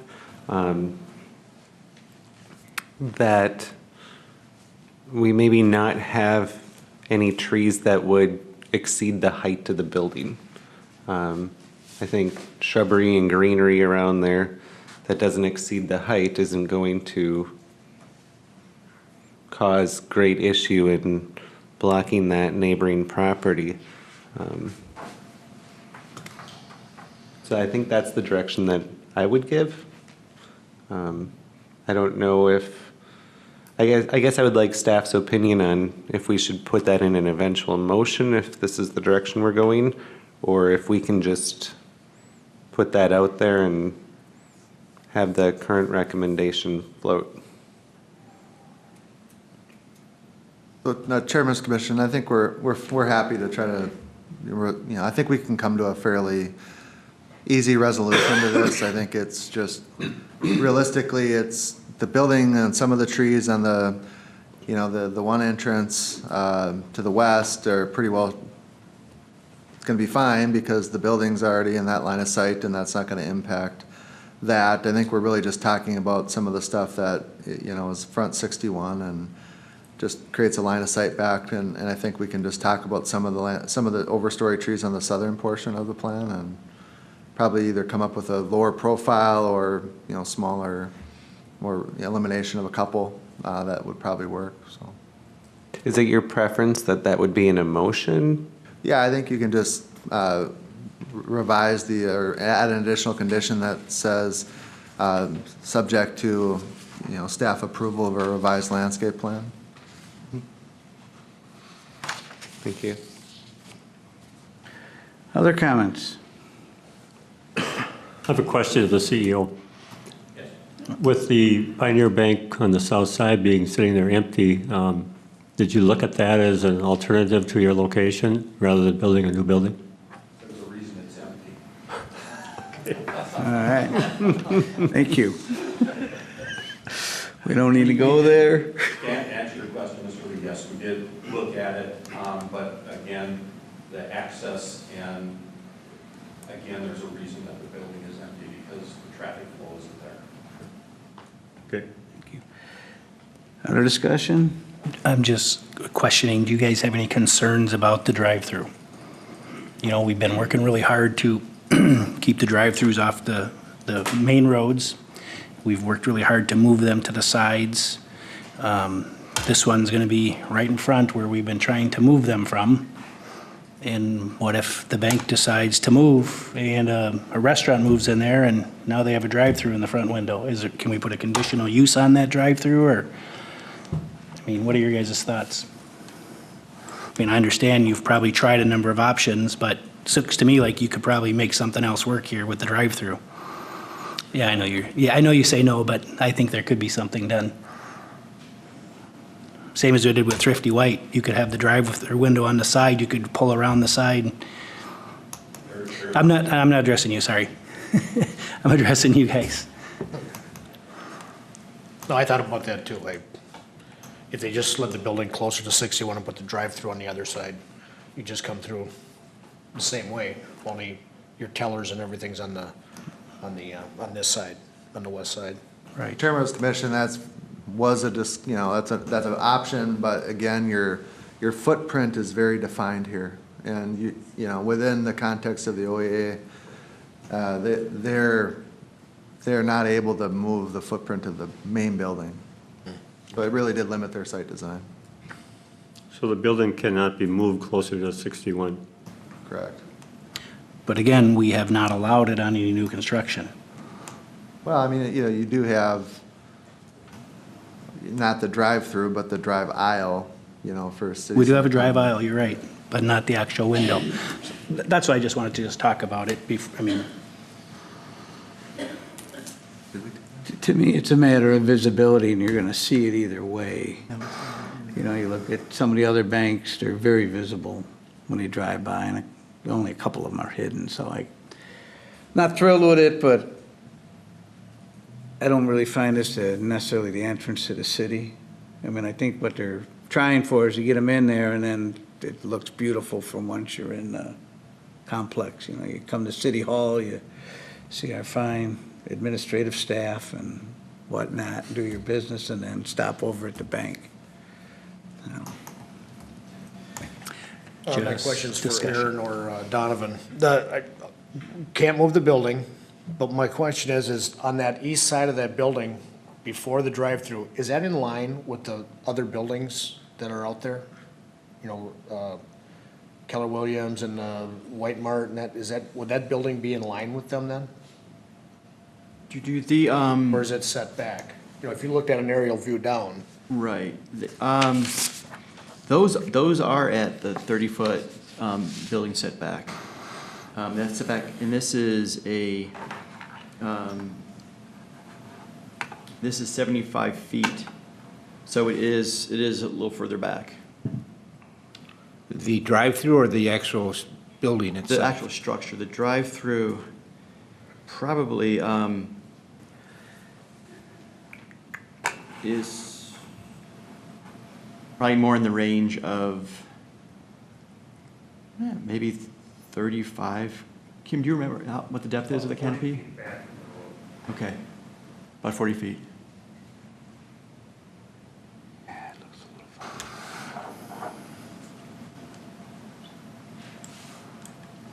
Other discussion? Yeah. Eric? To answer the drive-through question for other member, I think you make a good point. And if this were on Broadway Avenue, I would say, yeah, no way. Should we have the drive-through be in the front? On this particular property, the visibility from the public is literally in every direction of this property. And so I don't know that it matters which side the drive-through on. You're still going to have a drive-through visible to the public or highly visible. So for me, in this particular instance, it doesn't matter, and for that reason.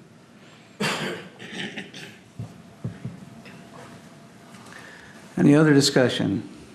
Just, Mr. Chairman, one other thing, the trash container area, do I miss that where it's actually placed? It's at southwest corner. Right there. Do those, knowing banking has different kind of trash than some other businesses, but do they always have to be outside? Is it because of a dumpster situation or, for the pickup, or is it? I assume in this case it would be, not so much related to grease or anything, but yeah, just ease of pickup. Most of the waste is paper, I suppose. Will that area be enclosed? Yes, is a trash enclosure detail shown here. Oh, yeah. Okay. Similar, made of similar material as the principal structure. Hearing no further discussion, the chair is looking for a motion. I'll make a motion to approve with staff recommendations and adding a condition to allow staff to approve a revision of the landscaping plan with the intent of members' discussion tonight. I'll second. Any discussion on the motion? Hearing none, we'll call the question. All those in favor signify by saying aye. Aye. Opposed? Abstentions? Motion carries. Thank you.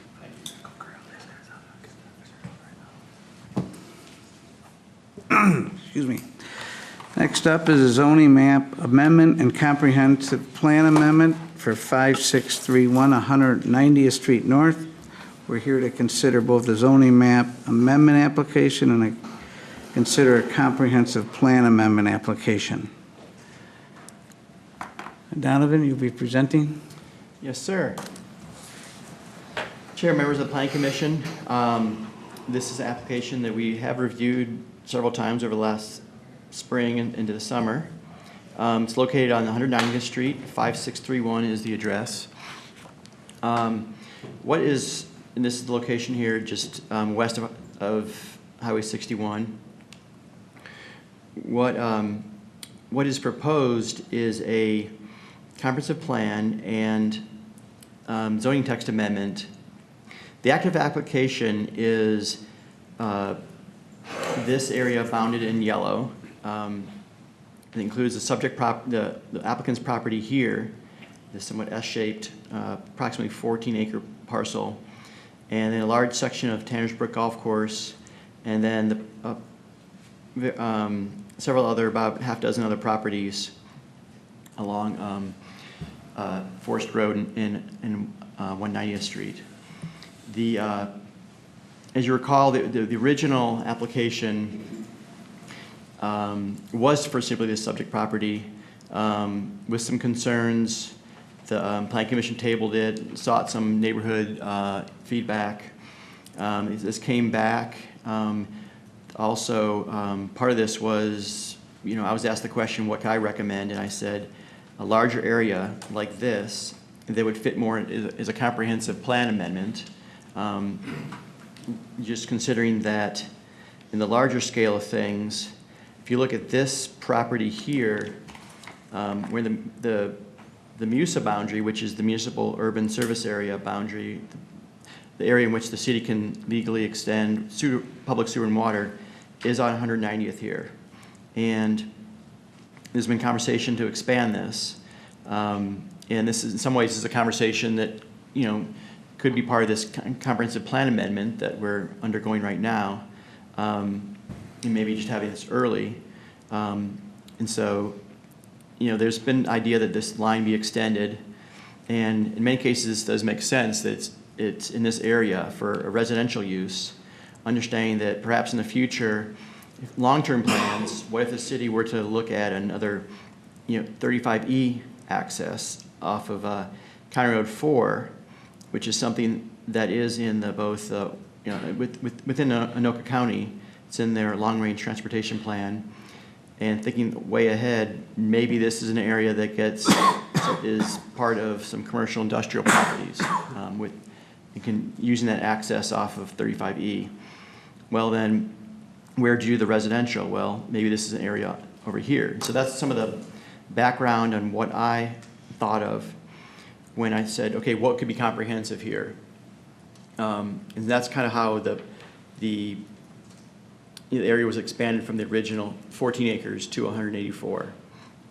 And so what's before you tonight is, for your consideration is, should this be rezoned single family that's a low, medium density residential, along with the expansion of the Rmp Boundary for this low, medium residential in this area. So this brownish area, which is current area of which the city can extend city water and sewer, that actually gets extended down to here. This is all made possible because of the interceptor sewer that comes through, and the applicant is proposing to connect to that for some residential development.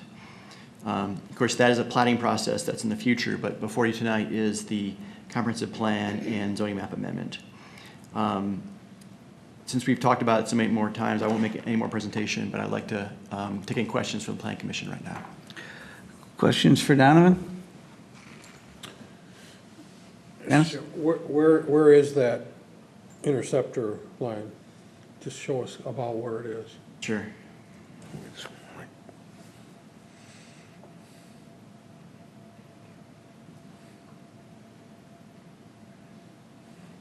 It runs along the west side of the property. So, okay, so it's right along the west edge of this, Right. this area, okay. In the long-term city sewer plan, it has a public sewer line running down 190th that would connect to that.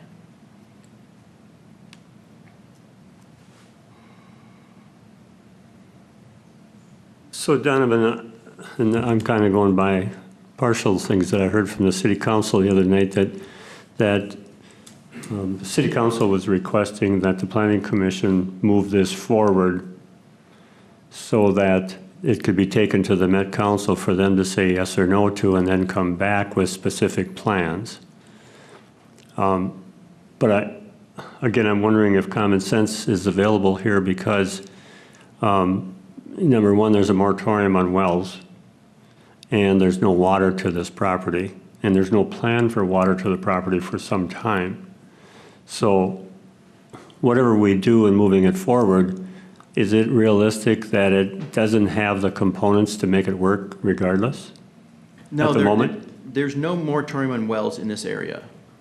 The staff report does refer to moratoriums on the deep aquifer that's in this area that's currently in place. And that's the one that if the city was to place a third public well and water tower in the area, it would attempt to, the city would want to go into that deep well, the deep aquifer. However, that's more in the 600-foot range or so. I mean, in this case, with individual residential wells, they're more in the 100 to 150-foot depth. So it's, that's not a moratorium's not in effect there. However, if that moratorium is not lifted and the city was to, in the future, put a well in this area, it could potentially be in the same aquifer as these residential wells. And that was a concern. And the applicant did take this to the city workshop. And, if you recall the former conversation we had around what would it take, perhaps assessments or other sort of bonding to get city water out here to this area. City council this time has declined to do that, recognizing that there are many other places where there are lots that, that could be served by city water. But it seems that there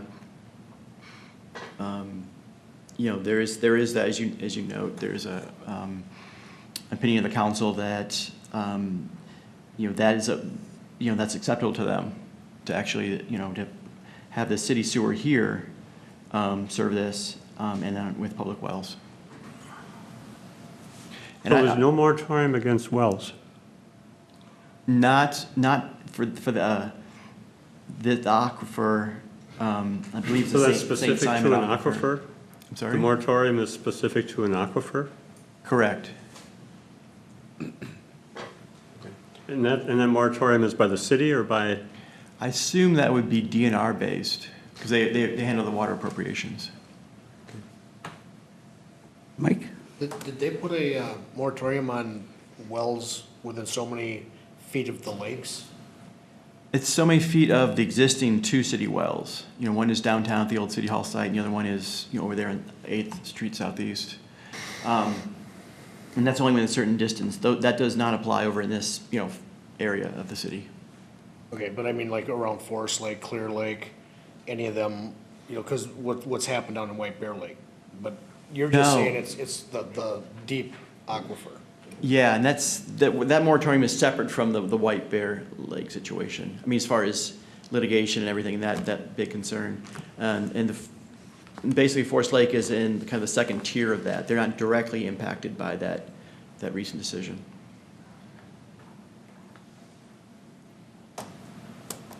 Other questions, comments? I had one more. That is, looking back at the amendment, it says, I was told that as long as the landowner continues to use the land the same, that then no change, as in increased taxes, will happen. Is that true? In my conversations with the county residential property appraiser, they look at zoning as something that would only matter if you're, for instance, you know, maybe in a commercial area and you're the one single house and you're non-conforming use and you couldn't expand, that sort of thing, related non-conformities. But for them, essentially the way I read it is that it's colors on a map, and they look at use, improvements, things that could be detrimental to the property, unique qualities, but the actual zoning itself isn't a significant factor in their assessments. Okay. Other comments? Mike? Donovan, I do have a few questions. Do we have a copy of the future land use map that we can put up? Yes, I think it's in the, right here.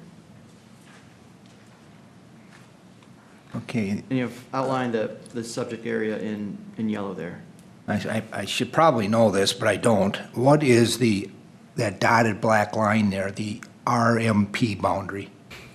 That relates to the Rice Creek Watershed District. That's a resource management plan boundary, and it does relate to development. It does relate to amount of impervious surface, and this area is subject to that. We've seen some of that impacting development, but that would be more about, you have a stronger impact for development plans. I see. You know, I mean, this. So it has to do with development standards as regulated by the watershed district? Right, right. And there's a public ditch nearby, there are wetlands. I mean, there are many other issues as far as sheer development, but if you notice that RMP does extend into the whole headwaters area. And, you know, we haven't seen, as we've gone through those approvals, since I've been here the last 3 years, we haven't seen a real impact on that, you know, the RMP designation on that development. Now, if we were to amend the comprehensive plan to accommodate this request, that area, the subject area highlighted in yellow there, would then be designated low-density residential? Correct, low-density residential. And do you have a copy of the utility staging plan that we can look at? Believe, I don't know if yes, right here. Yeah, right there you go, okay. What would we do there? I think, well, that would all be, well, you mean, this would be, as part of the comprehensive plan amendment, it would mark up that as, you know, the basically 2015 to 2020 development. And, I mean, that's something to be, you know, definitely something to be considered. I hadn't gotten that far as actual developing the comprehensive plan amendment for submittal but that, you're correct, it would have to be consistent as part of that amendment. Okay.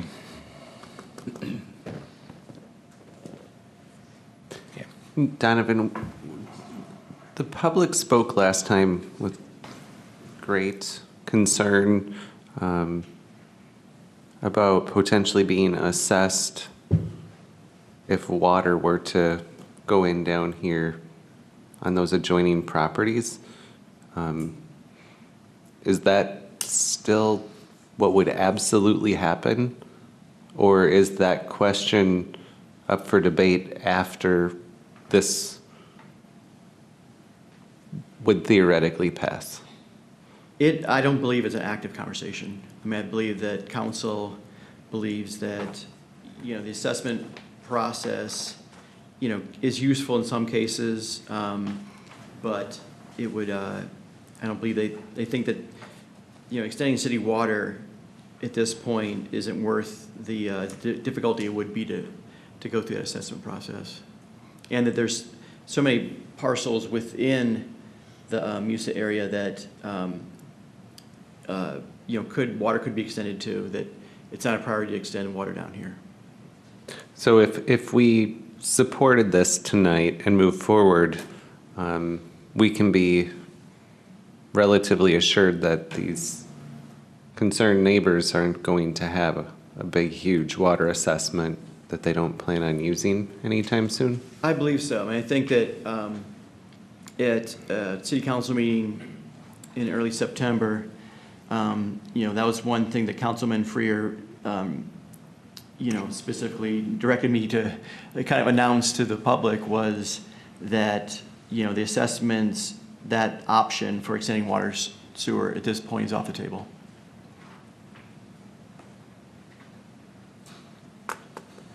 Other comments?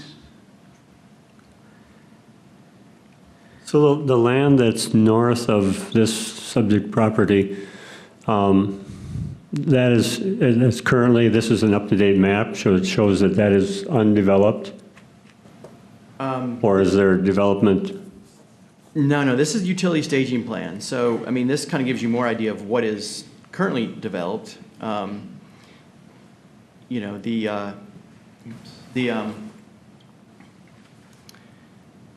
Basically, we have city water and sewer up here onto Headwaters, Parkway.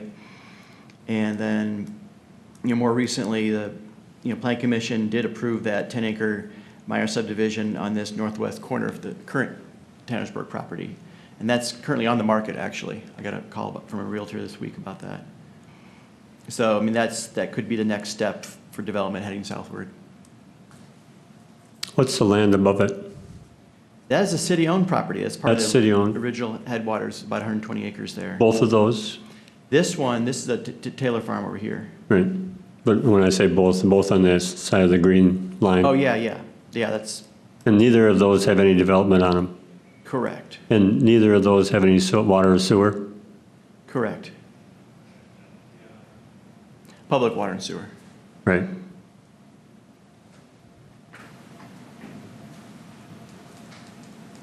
So as I recall, it was like $8.5 million to provide water to that? Is that? The estimate is 1.3 million for simply water. The higher figure relates to extension of, storm sewer, road, and sanitary sewer. And the way the water would go would come down Fenway onto 190th and back up to Forest. But that's, that was simply a cost estimate. We wanted to kind of get an idea. And actually, what it did do was kind of, in some ways, was an investment for the city on what future, how might it look. And you discovered how Fenway actually has it's kind of a high point, and perhaps along there they could build a water tower. They'd be shorter because it's higher, some of the highest land in the area. But that whole, that whole plan is dependent on either the developer financing it, which I believe Mr. Caleb Smith has shown no inclination to do. And at this point, we're not talking about requiring him to do that. And there's only assessment or bonding would be other ways to finance that. And the city council indicated that they're not willing to do that. Does the city have any plans to put water and sewer in their property in the near future?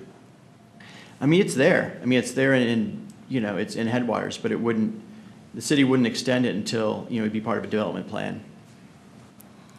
When the city sold it.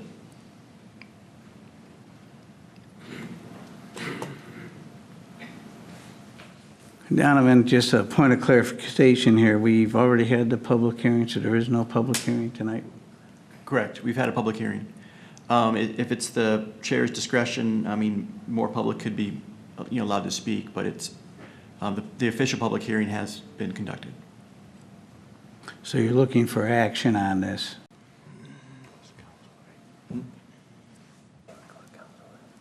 I'll bring it to a straw poll if we would like to take public comment tonight. I think that's appropriate. I think it's fine. That's what we're here for. Let's hear from them. So we will have a public hearing. We'll overrule Donovan and the real rules. So if anyone wishes to speak to this issue,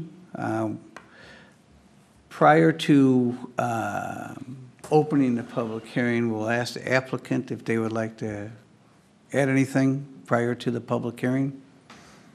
Would you wish to say a few words?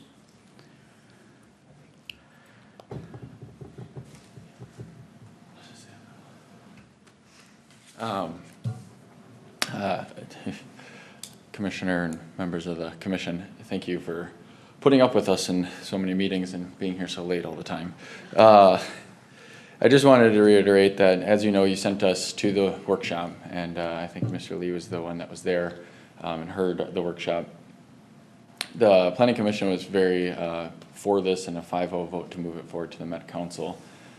They expressed that very clearly. The one thing that they were concerned about that we had brought up, and I think was in the packet today, that hasn't quite been discussed, was whether or not we continue moving forward with this new plan of 184 acres, doing the whole bigger plan, or moving forward with just the 15 acres, where it wouldn't be calling for so much infrastructure and water to move forward.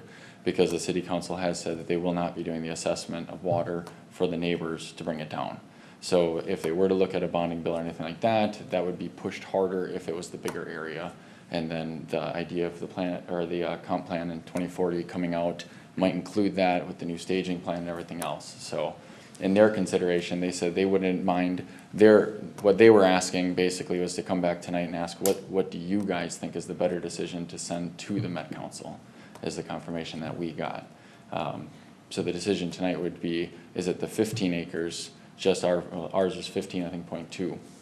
The 15.2 acres being sent to the Met Council, or is it the 184 acres plan that would be sent to the Met Council? And then we can do the public hearing, and then we can discuss after. Thank you.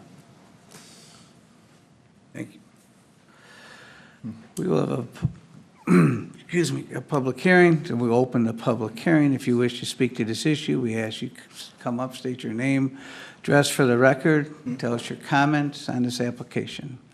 Public hearing is officially open. Anyone wish to speak to the issue?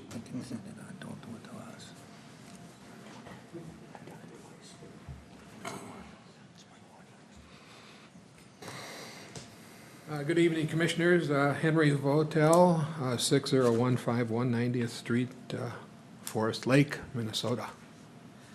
I listened to some of the comments tonight, and I did have a chance to read all the memos and reports from staff. And the thing that seems to be clear in my mind is, one, the question the developer just raised. When we came to the public hearing meeting several weeks ago, the application went from 13 acres to 184 acres.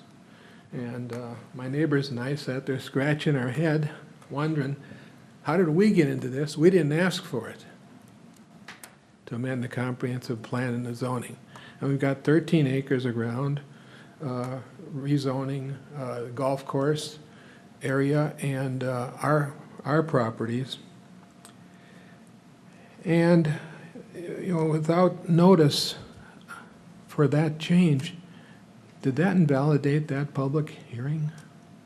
I don't know, no expert, but it was on 13 acres and all of a sudden it's 184. So that's a question I've had in my mind since that time. Further, there's the recommendation to approve the development with service by public water. And it's kind of like if the developer wants to put in the public water, then maybe it's approvable.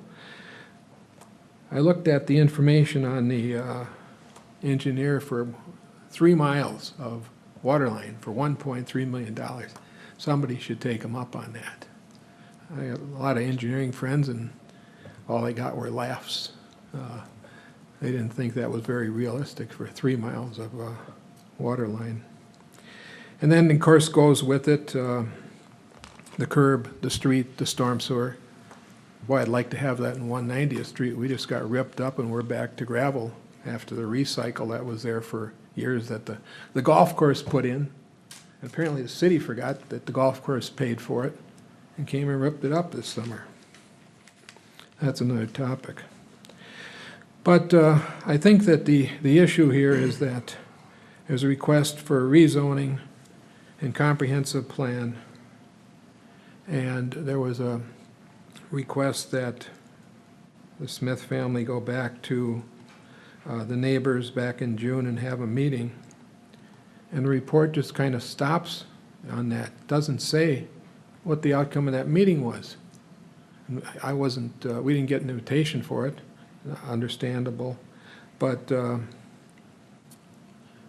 how come it isn't there? There wasn't anybody, my neighbors say there was no one there that was for it. So it's like we're not being heard.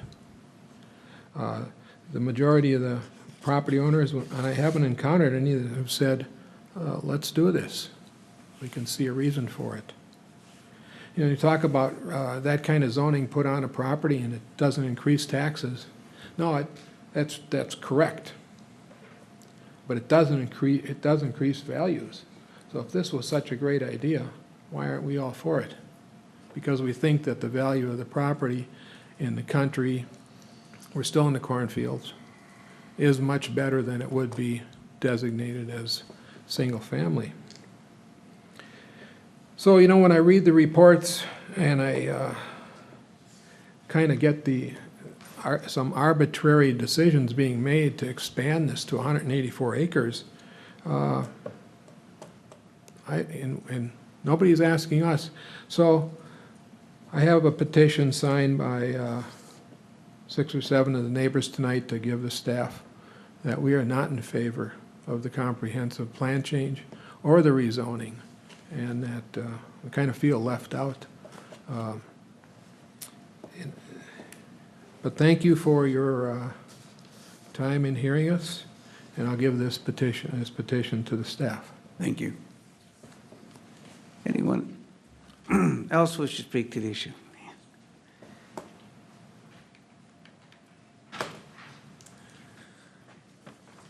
Thank you for giving me a few minutes.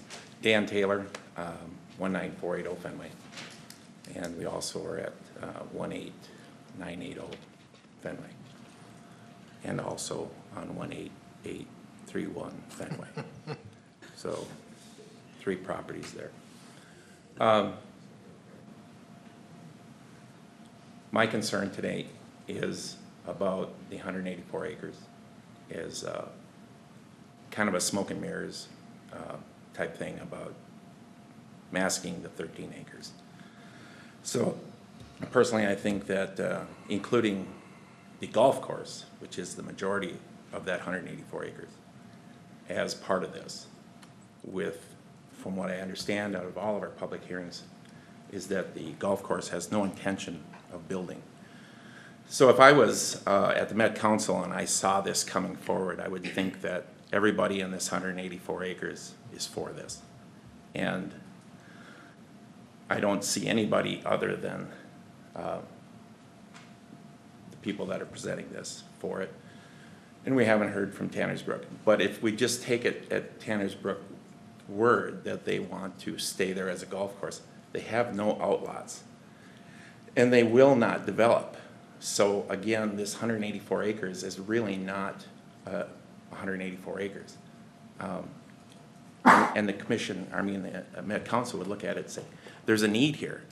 And I disagree, I don't think there's a need. So let's back that up and just get it back to the 13 acres. So, I mean, I would please, I guess, I would say there's 3 options on the table. Caleb said there's approve the 184 acres, approve the 13 acres.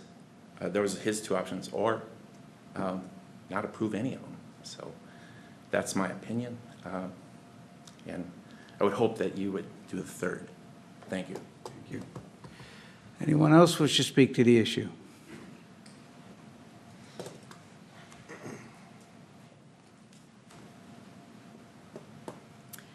Betty Bender, 18980 Fenway. So I agree with Mr. Votel about the people's opinions. We were charged to meet and form an opinion or take a survey. We did, we reported back. And then I agree with my husband that whether you're looking at 14 acres or 184 acres, it's still spot zoning and leapfrogging. The request is really only one individual, for one individual. But this has been an educational process for me, and I've learned that you have standards for zoning map amendments. It's in your packet today on page 60. It's been in your packet every other meeting. And if you go down them, I'm not convinced that the applicant has met enough of the standards to justify making the change. For example, not adversely affecting property values, we've talked about that. Adequate buffer or transition between potentially incompatible districts. So our cattle and tractors are going to be right in someone's backyard, just a fence away. Tractors have noise, cattle have smells. Let's see. Bullet number 11 is whether adequate public facilities are available. We've talked about that. A lot of controversy there. Benefit the residents of a city as a whole, not just the applicant. Not sure they met that standard. Consistency of proposal, a proposed amendment with the comprehensive plan that talks about preserving semi-natural areas, and if you put housing everywhere, you don't have any semi-natural areas. Lack of evidence of community need for the use proposed, and that was discussed in the agenda packet for the May 4th meeting. One moment. Okay. The public benefit of this rezoning is limited. The applicant's subdivision would have to average more than $1 million per home to gain a tax revenue benefit over the long term. There is no identified need for more homes of this type. The comprehensive plan says we need more affordable housing. These are not affordable houses. They're luxury homes, and in fact, there's signs along the road. 18 luxury homes, spring of 2018, and I didn't know it went through. I don't think it went through, but there's signs posted that that's a fact, and I'm not so sure it is, and I just hope that a process is followed. Thank you very much. Anyone else wish to speak to the issue? Anyone else wish to speak to the issue?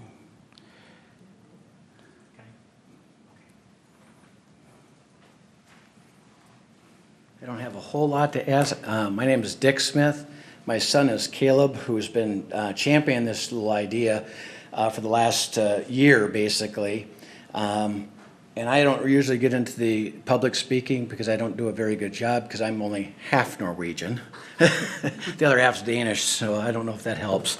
But anyway, so we've gone through all this, and I appreciate all the input from everybody. You know, we started with the, again, this started way back when we purchased the property. Somebody mentioned the fact that there was a sewer line. You should look at possibly doing more than just building a house on this property. We asked somebody, said the first thing you got to do is talk to the Met Council. If you talk to the Met Council, they'll shoot you down. So my son said, what do I got to lose? He talked to the Met Council. They said, this is a great idea. It fits within, you're on everything fits. You're on the golf course to the west. On the east side, you've got the sewer on the west side. It all works out. It works out perfect. So they said, my son took the initiative to go talk to the Rice Creek watershed. Hey, this is what we're looking at. We've got a lot of wetland. Talk about the farm that's to the east. That's all wetland. It's Some people call it cranberry bogs, wetlands. I still call it a swamp. But that's what that's there. So we did everything. My son came to you guys. They had a meeting. It was tabled. Said go talk to the neighbors. He did that. He put the whole meeting together, and there were supposed to be a few other people from the planning commission. Miscommunication or whatever. Only one showed up. Anyway, I know I'm giving it's kind of boring for the way it is, but he did that. He went to that, had the meeting, and yes, Betty just said nobody was in favor of being rezoned. That's all they were not in favor. The meeting was about being rezoned along with this application. And the neighbors, most of them said, no, we're not interested in having our 1 acre and 5 acre lots rezoned, even though they're not the 20 acre ag lot that they're currently zoned as.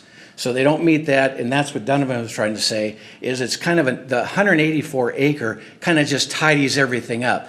None of those properties on that 184 are ag properties, so that was part of it. So we did that. We came back to you, you tabled the decision again, said go to the workshop with the city council. My son went back, we went up there again, and he did another good job of presenting the whole thing. The city council said, basically on a 5-0, we want this thing through. Go to the meeting that we're at tonight, have the planning commission meet, have the decision made, and let's get this thing up to the council. That's all it is. This isn't something that we're trying to ram down anybody's throat, and we're not trying to make all the neighbors mad. It's 15 acres bordered by the sewer that's been there since the 60s. I don't know how you guys got the sewer out of St. Paul all the way up to Forest Lake in the 1960s, but you did. And we've got the golf course on the east side. There is nothing else that can go there. It's not big enough. It's 15 acres. I know it's 13 or 14. It's actually a little bit over. We horse traded with the golf course to get the extra land. We gave them an acre and got 2 in return, so something to that effect. So that's how it is. It's 15 acres. Yes, there are, somebody mentioned, they're not luxury $1 million homes. Nobody would buy them. The golf course isn't a Troy Burn. All it is a golf course. A lot of people like to have a house on a golf course. A lot of people pay a little bit more for the golf course lots. The tax assessor will assess them. I've already talked to Kathy, and she said the lots on the golf course will be assessed higher than the lots that are not on the golf course, or things like that.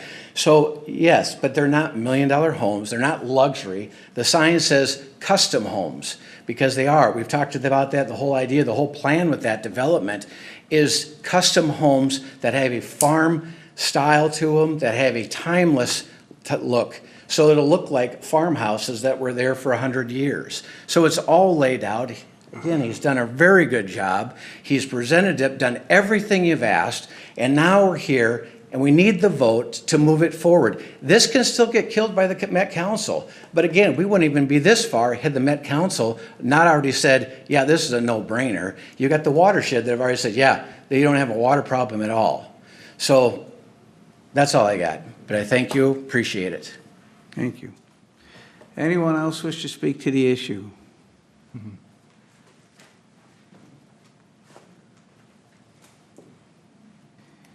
Dan Taylor again.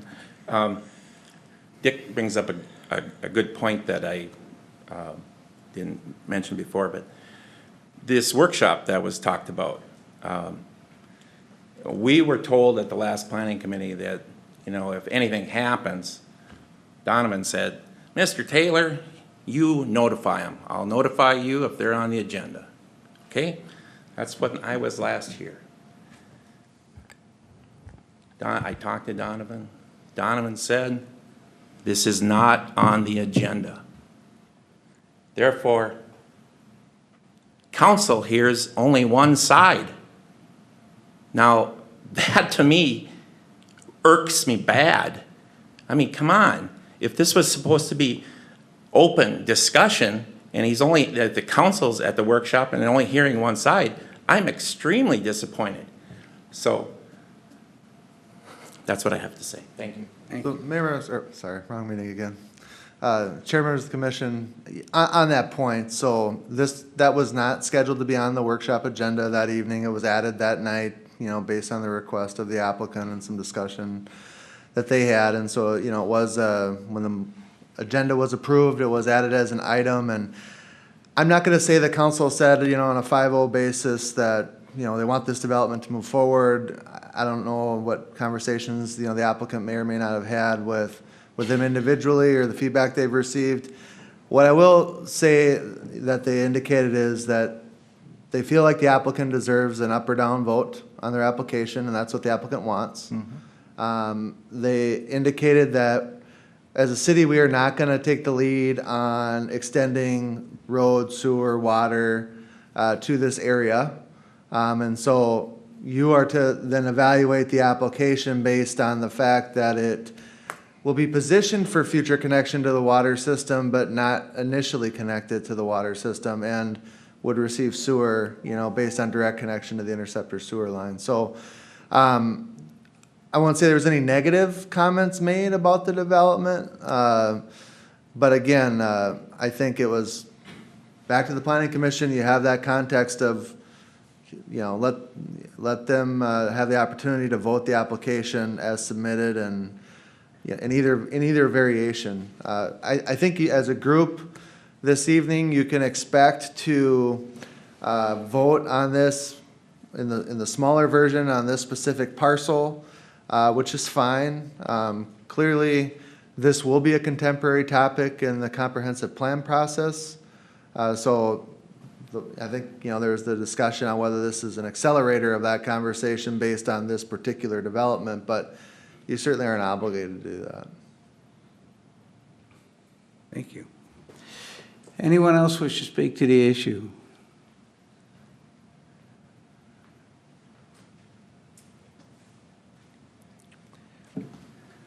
Henry Votel again. I'm German-Irish. I can't speak as well as our Norwegian friends. But, this is a situation where I kind of feel sorry for the developer, because I've learned and done land development, that when you go and talk to other agencies, they will tell you things that sound great, and you hope they're great. But when you start representing, let's change the comprehensive plan in this whole area, and ownership's parcel is a relatively small part of it. If that's what's being used to promote changing the plan or changing the zoning or getting endorsements from the watershed or any of the other agencies, that's a little bit far-reaching. When you come to propose this, the application form for the city even says who's the owner, who's the representative. It doesn't ask. It doesn't say you can talk about everybody else's property too. So here we are again. It's back to, we really haven't been being heard from the neighbors, and I think that there's just opposition to it at this time, and take that into consideration. Thank you. Thank you. Anyone else wish to speak to the issue? Seeing no one come forward, we'll close the public hearing and bring it back to the commission. Mr. Chairman? Yes. So this application tonight, the way that it reads, what we're being asked to vote on, is not the 13, or I'm not the 14 or 15 acres, but the 184. Is that correct? I think that decision has not been made. Correct, it could be either. I did want to clarify one thing I've said at the previous meetings. The actual Met Council requirements that locally is that they get a recommendation from the Planning Commission. The Met Council website had said recommendation of approval. I got further clarification this week from our sector representative that it actually does reflect simply a recommendation. So it could go, it's simply a recommendation from the Planning Commission. I wanted to clarify that because I think before, it was more definitive that if there was not a recommendation of approval, then it stopped at this point. But that's not the case. What did you just say? I think what he's telling us is that the recommendation we made, thumbs up or thumbs down, grant or deny, it can still move forward to the Met Council for their consideration, and our input as we vote is considered. Right, so it mirrors our local approval review process. So where the zoning map amendment, what you'll make tonight is a recommendation. It's not the actual, legislative act of changing the zoning. It's simply a recommendation that'll go to city council. And they'll And do it their goes to review. the city council before it goes to Met Council. Right, and what happens would be the next step here is that it goes to city council, and city council votes to authorize or not authorize submittal to the Met Council, and then they begin their process. But so actually, even at the city council, say maybe, next council meeting, that's not the official rezoning or municipal line extension. It's simply authorizing the applicant to go to the next step. And that's where city staff then actually does the formal application, putting together. And these applications for, like Headwaters, for instance, was over 200 pages long. I mean, they're pretty extensive. But it's simply, no official action occurs until Met Council then approves, and then it comes back to city council, and then they would then do make the formal review for the zoning map amendment and comp plan amendment. Well, zoning map amendment essentially, because the comp plan amendment would have been approved. And then it would go into the plating process, preliminary and then final plating. Okay, so, Mr. Chairman. Go ahead, Gary, get clear. Personally, I'm opposed to 15 wells. I guess I personally would like to have more information about it, because somewhere along the line, I was given the information that there was a moratorium of some type about wells. And maybe I was just thinking of close to the lakes, and that is possible.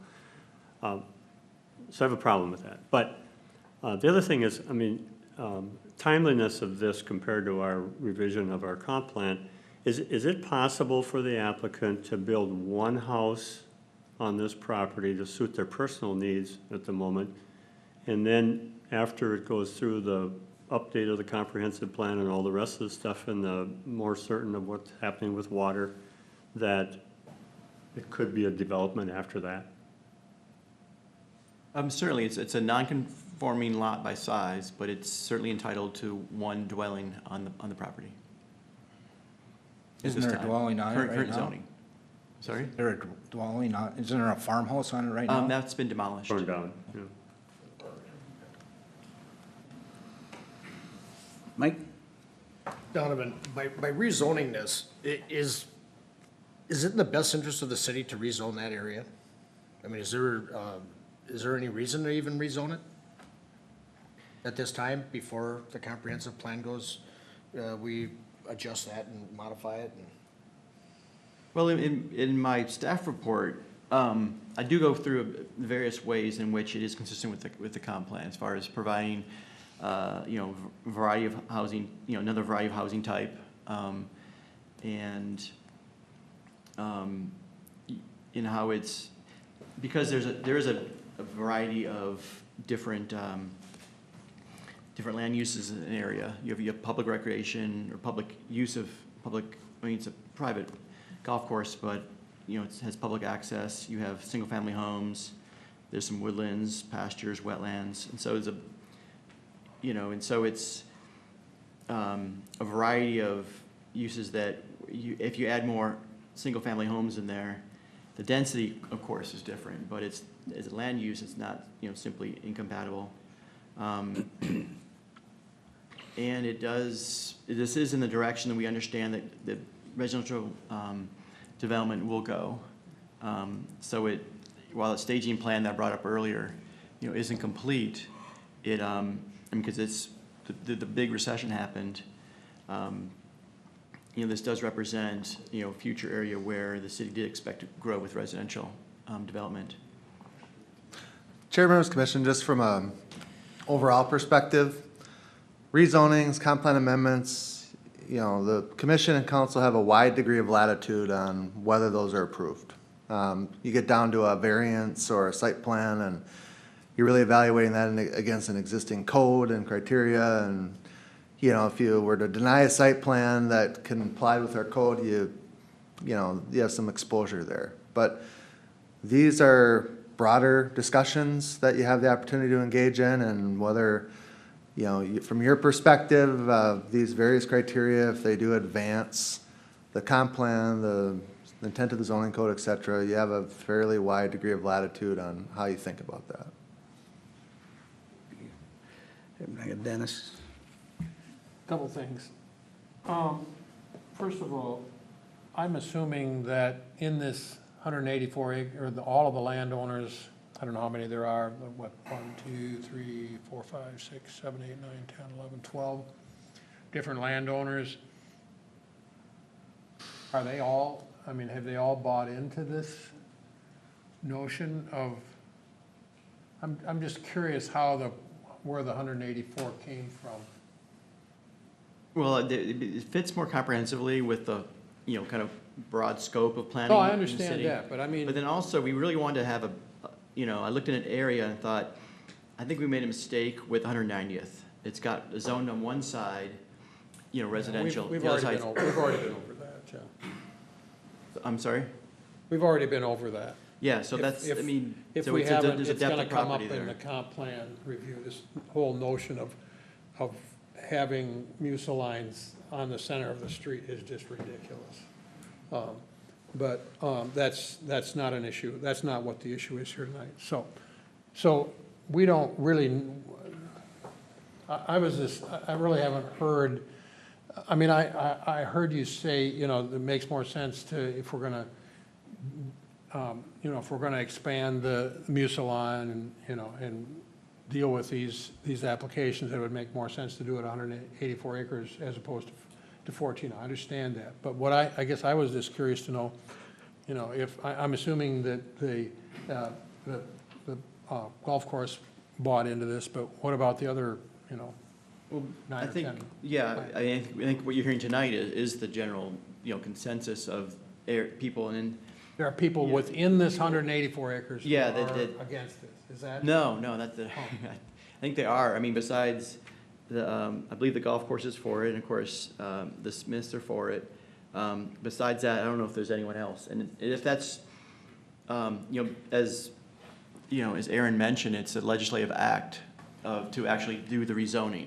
Yeah. But if it's a strongly held thing that you believe that you should zone with the consent of the owners, then I think you would favor and if you were in favor of the rezoning, then you would go toward the 14 acre, just the parcel rezoning.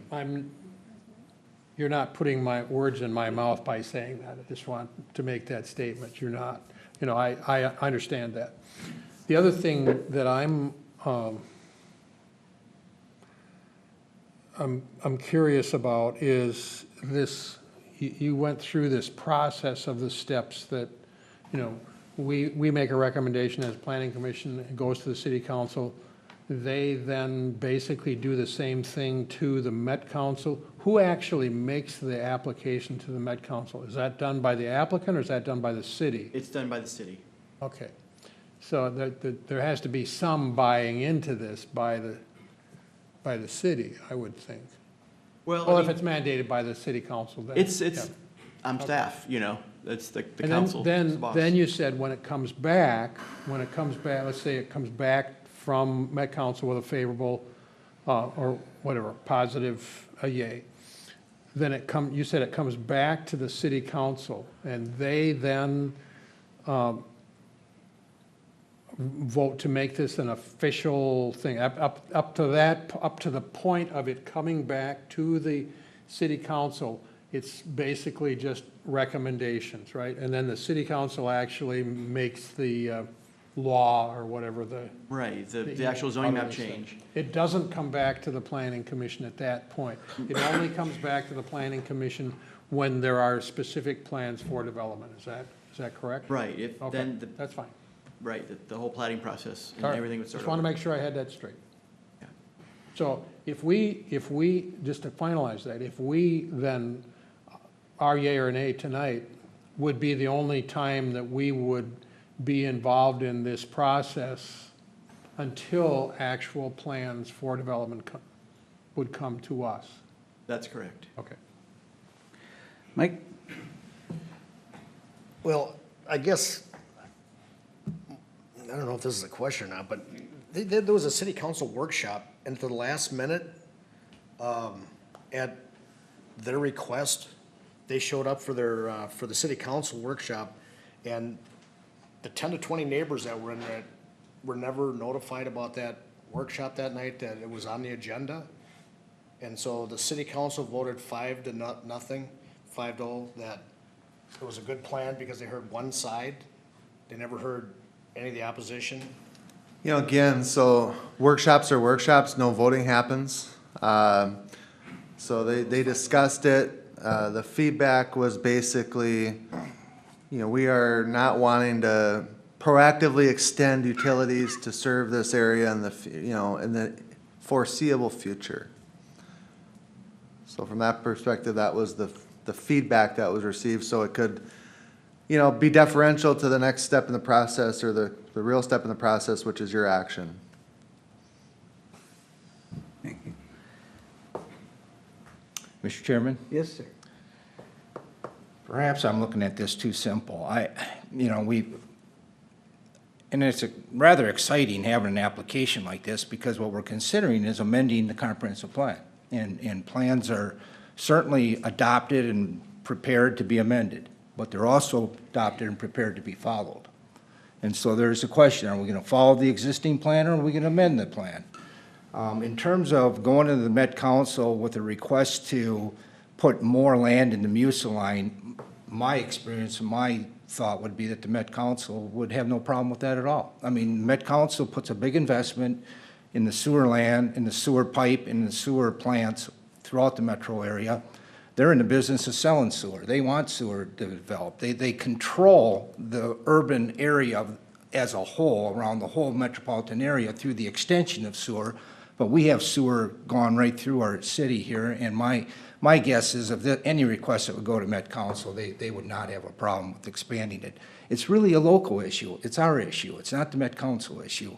We've got a comprehensive plan that designates this area as as rural. It's zoned for 10 acres. We're being requested, we're being asked by the applicant to amend the comp plan map, future land use map, to take it out of agricultural and put it into low-density residential.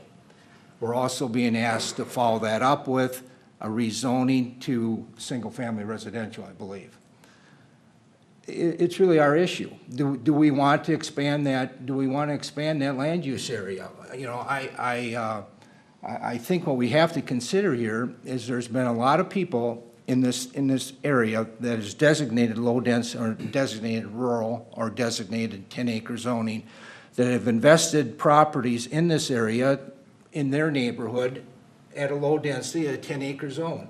And now we have somebody coming in wanting to develop a piece of property and change that. And is it going to impact the rest of the area? It sure will. I mean, when we put 14 more homes in there, there's going to be more homes to follow eventually. It sets the pattern for a change in the land use. It sets a pattern for extending municipal utilities, the sewer, the water, improvement of roads, and it's not all free. I mean, it's got to be paid for somehow. There would be somehow eventually assessments on other properties to help accommodate the urban development. I feel that, and especially the timing of this is really poor. We're right now doing the comprehensive plan. And if there is a consideration for expanding the MUSA, expanding this urban density land use and zoning further to the south, it ought to be in with the discussion on the comp plan, not a single application here. The original application was for 14 acres. I think because of perhaps some discussion at the council and perhaps discussion by the staff, which might not be all bad is to look at a bigger area rather, because the issue of spot zoning came up once. You know, are we spot zoning? Are we taking a small piece of property and changing it in one area? So I think the discussion was, well, let's just expand it a little bit and let's make it a bigger area and call it a bigger area that would encompass the gentleman's application. It is a good question. And do we want to do it? I don't think I'm prepared to take that action tonight, and I'm certainly not prepared to take it with the input that we've had from the surrounding property owners. We're hearing from the property owners, we like the neighborhood the way it is. We like our 10-acre zoning. And perhaps the city needs to look at how much land do we have available today inside the MUSA, appropriately with the land use for low-density residential and zone for residential. Just to the north of here, across the street here, there's property vacant that is in the planned area for urban development. It has a low-density residential land use, and it is zoned, but it's vacant. And my point is, there's probably other properties right now in the city that can accommodate growth to handle the growth that we desire to have in the city, but just not in this area. This area is outside right now. I mean, we're being asked, it's really a local decision. It's not a Met Council decision, it's our decision. Do we want to expand the urban service area south of, is it 190th? I'm sorry. Yeah, 190th, and open up a new area for development when perhaps we have other areas in the city that haven't been developed yet. I'm not in favor of this. I don't think that, I think we've got the cart in front of the horse here. I think this should be part of our comprehensive plan discussion, and I don't see the reason to change our comp plan tonight or to rezone this piece of property. Thank you, Mike. Eric? So for most of this process, I've thought that the idea of having a development along the golf course is a logical next step at some point. Our comprehensive plan, it's a plan. Plans change to me. They do. And it is 10 years old, and it is approaching that point. And most people that I talk to believe that development's going to go that way. So I'm very open to expanding it here. When I heard at our last meeting the concerns about the price of water and those assessments, and that almost turned my direction the opposite way. I'm very glad to hear that those pieces are alleviated and those concerns aren't going to exist for the neighbors. It's also very clear to me nobody else other than the applicant and potentially the golf course want to be part of this. So for me, I think first we as a commission should decide which one of the two we think is better, whether we like the idea of moving forward or not. If it has to happen, do we prefer the 15 acres or do we prefer the 180? And so for me, I prefer the 15 acres. It's very clear the neighbors don't want to be part of this. And so I guess I'd like to hear other members' thoughts on that first, kind of before we get into this. Is this the right thing to do or not? Because I think we should give that direction to the council if the council decides to do something different than what we support tonight. I think we should at least answer that question. You want a quick show of hands? Sure.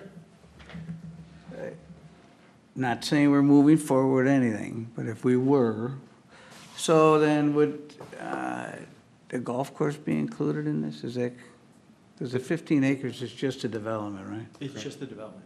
Is our only two options the 15 acres or the 180, or can No, we? I don't think so, because the application hasn't gone to, I think what all we're doing is kind of trying to give an idea that, do we want the smaller or all-inclusive? Mhm. Or none. Correct. So maybe we ought to do it that way.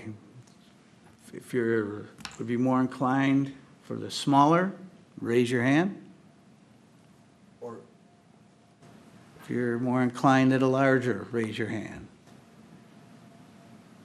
I didn't get all the guys, but that means that there's, all right, so it doesn't look like the larger is palatable to the commission. Concur? All right.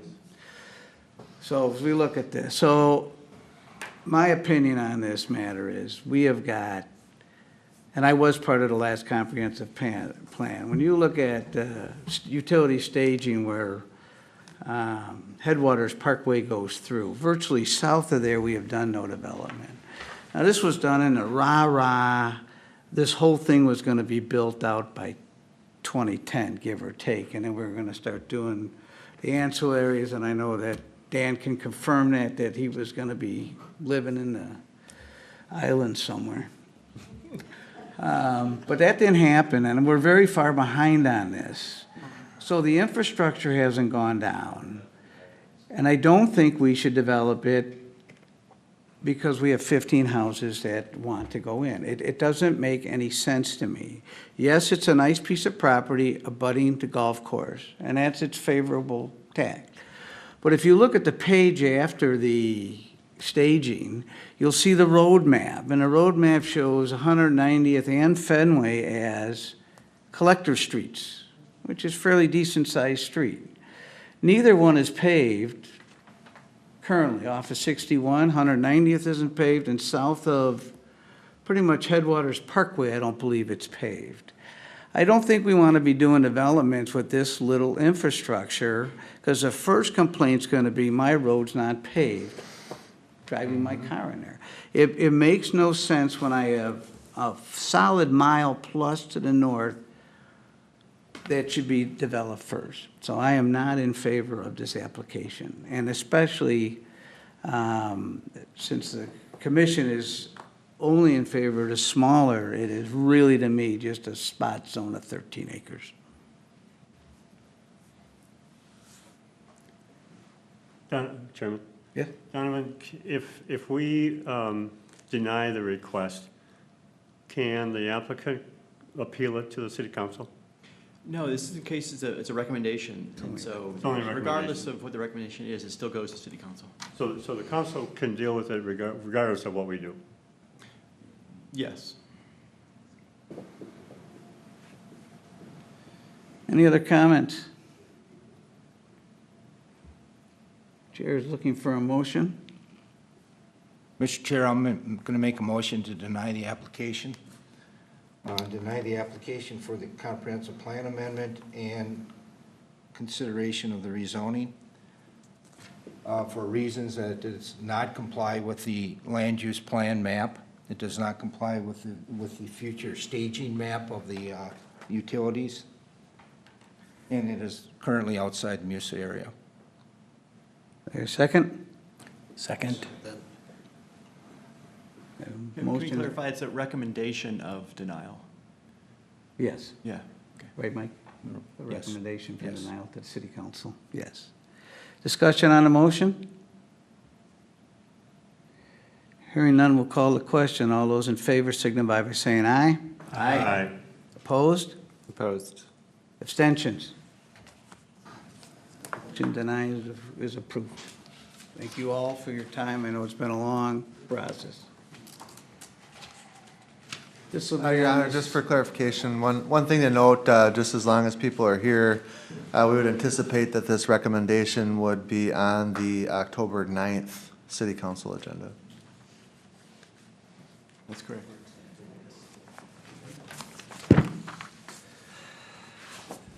Next, we have a site plan review for 407 15th Street Southwest, Forest Lake Mini Storage, and considered a site plan review application. Donovan, are you presenting for the city? Yes, sir. This application, let's leapfrog over to the original Forest Lake Industrial Park. And this is an additional storage building structure for Morley self-storage, Forest Lake storage, located on 15th Street Southwest. Mr. Jerry Anderson here is representing the owner. He's the architect. These essentially represents current conditions. Here we can see the there are 2 parcels. There are 8 structures currently there. And what's proposed to be added is a structure. It's about 8,800 square feet. It meets the zoning code building setbacks. It does not require any more watershed district permitting other than sediment and erosion control. The building's proposed to have bituminous surrounding it. And it's a single-story structure with no utilities added. And the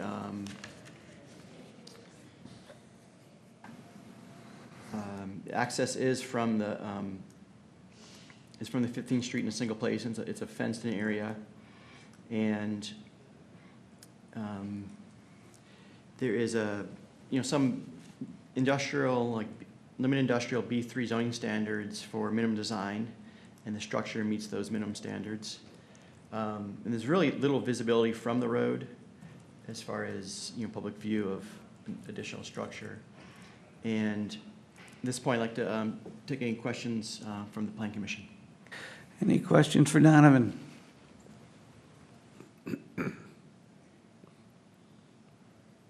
As far as drainage issues and all that kind of stuff, that's all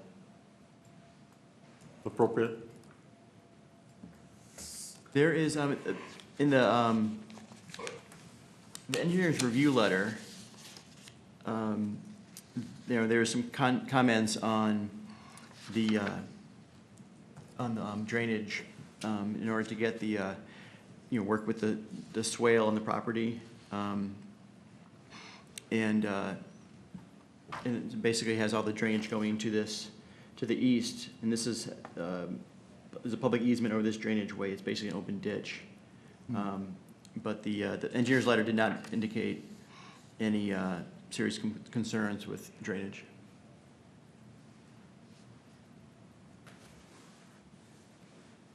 Mike?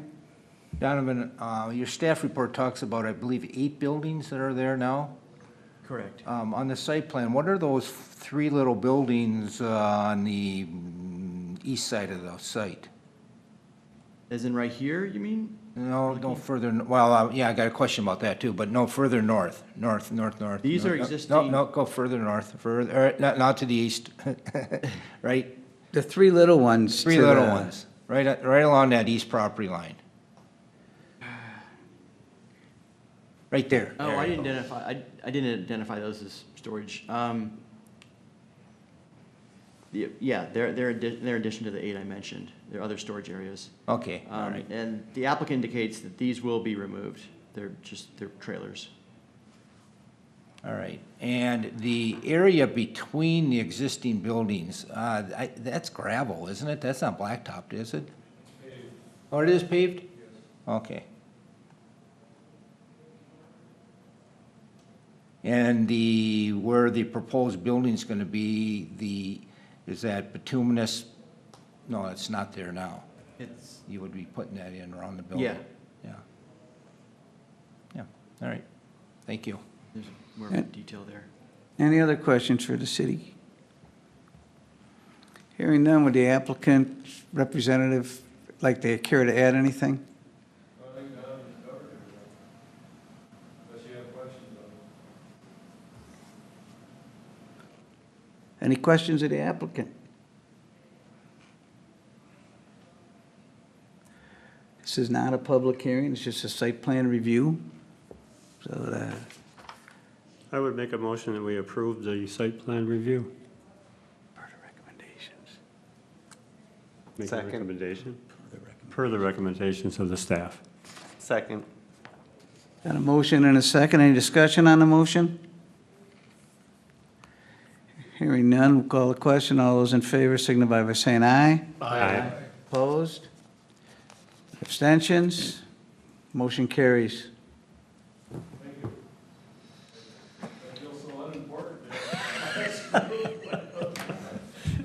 Well, at least you have some company. Best They're the for best last. kind.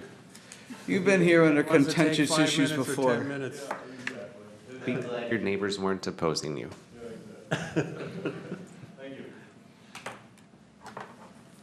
Next up, I have to go to page 1 because I didn't print out both pages. We have a, 5-minute break. Zoning text amendment. you think we can get through this and be done? Zoning text amendment, chapters 153.096, 153.110, 153.319, 153.333, and 1.53.334, 153.335, non-conforming accessory structures. This is a public hearing and we'll consider a zoning text amendment. Donovan? Chair, members of council, commissioners, I'm saying. This is something that is attempts to kind of incorporate or the ability of flexibility to change non-conforming structures within specific districts. We focused primarily our conversation earlier on the non-riparian lots. So this language is language that, beginning with the first ordinance that relates to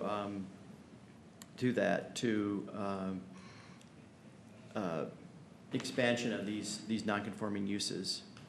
I'm sorry, let me go up.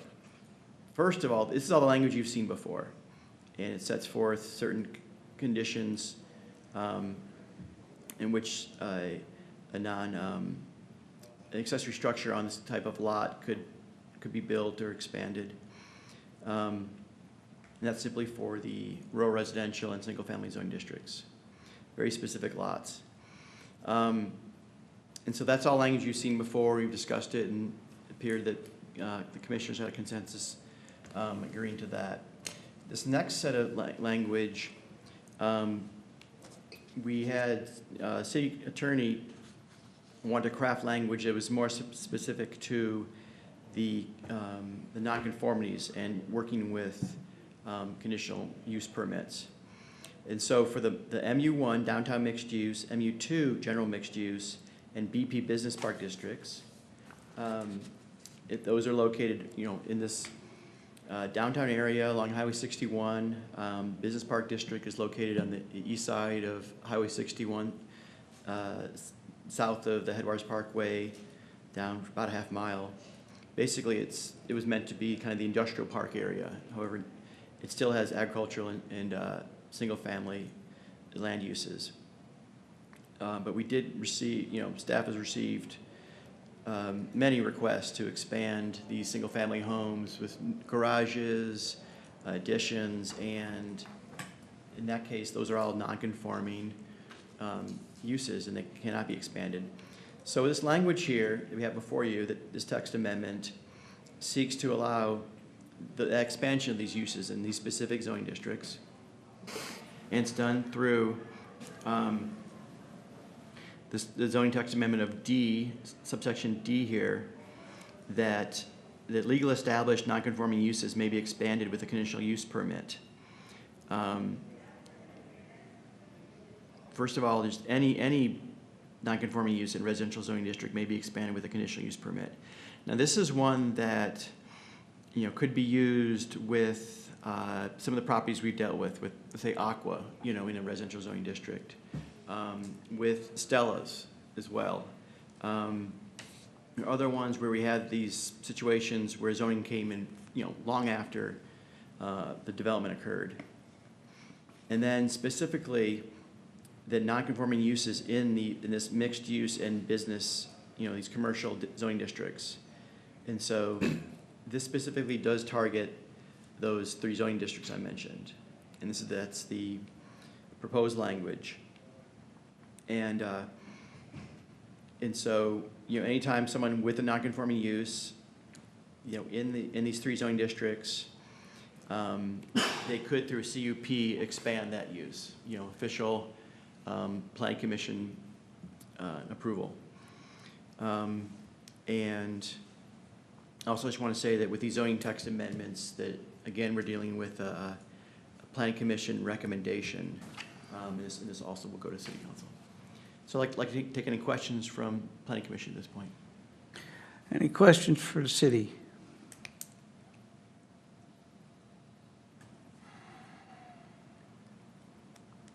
Hearing none. This is a public hearing. If you wish to speak to this issue, we ask you come up to the lectern, state your name and address for the record. Tell us your comments on the issue, and we'd be happy to listen. We'll officially open the public hearing. Good evening. I'm Heidi Bjork from 231 2nd Avenue Southwest, and I currently live in a area that's zoned mixed-use high-density residential. My house is 107 years old, and I cannot put up an accessory structure.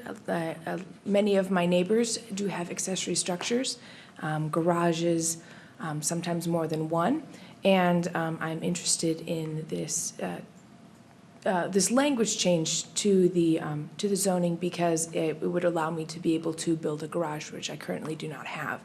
And I think that it's kind of important to be thinking about, and this is what you guys do, is you consider, what's best for the neighborhood, what's best for the city, what's best moving forward. And I believe that a lot of the people in these mixed-use, high-density residential areas, like me, who have been in their homes for much longer than I have, or would be selling their home to someone who would use it as a single-family structure, could benefit from these text changes because I have to park my car out in my driveway in the snow. I have my lawnmower covered in a tarp in the yard. I have my snowblower covered in a tarp in the yard. I have my boat covered in a tarp in the yard. Because I don't have the ability right now to be able to build an accessory structure, even though my house has been there much longer than the surrounding zoning would suggest. Have we confirmed her house is, she'll be able to build a garage? I mean, you got to meet the setbacks and everything. Yeah, I'm in the mixed use high-density residential zone, I believe. I mean, the zoning text amendment doesn't relax any of those setback standards or lot coverage. It simply, they still have to work through, and there might be, I could expect some variances related to this, so there still might be some planning commission scrutiny of the development. I've been talking to Heidi for probably a year now or something, She hasn't invited me over to hang out on her porch. She has a great porch. I do. She's a wise woman.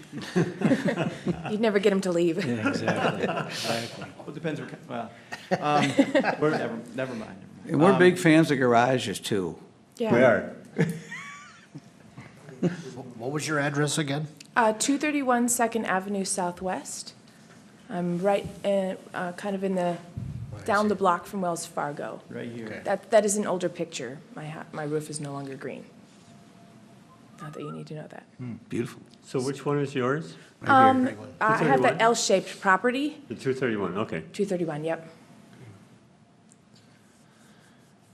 And it does encompass blocks 6 and 7 or something. So it's the 2 pieces that are there. And my plan would be to, of course, build a structure within the 100 feet of the primary structure within, I am adjacent to that easeway right there. My neighbor uses it as his driveway, so it would have to be, so many feet from there. But 3rd Street Southwest doesn't go through. No, it does not. It kind of shows it like it does, but. There's some pylons right there. Okay. The previous owner had, this was 70 years ago, or was, 50 years ago, whatever, had that area separated. Thank you. Thank you. Anyone else wish to speak to the issue? Seeing no one come forward, we'll close the public hearing, bring it back for a decision by the commission.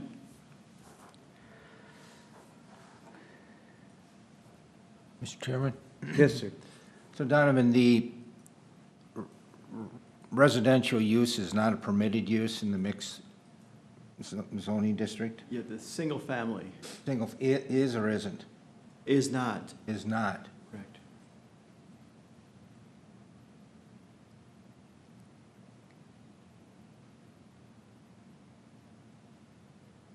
So what we're doing here is making an allowance for non-conforming structures. Expansion of the non-conforming use, which in Yeah. this case, I mean, it's a residential use. It's not specified in the zoning text because I'm sure there are duplexes here, or, you know, attached dwellings. But it would allow, you know, conforming to setbacks, other standards, the expansion of that, unless, you know, of course, they sought a variance. So it's, it doesn't allow, I mean, it relates to residential uses, so you know, there wouldn't be, you know, commercial site plan standards or whatnot.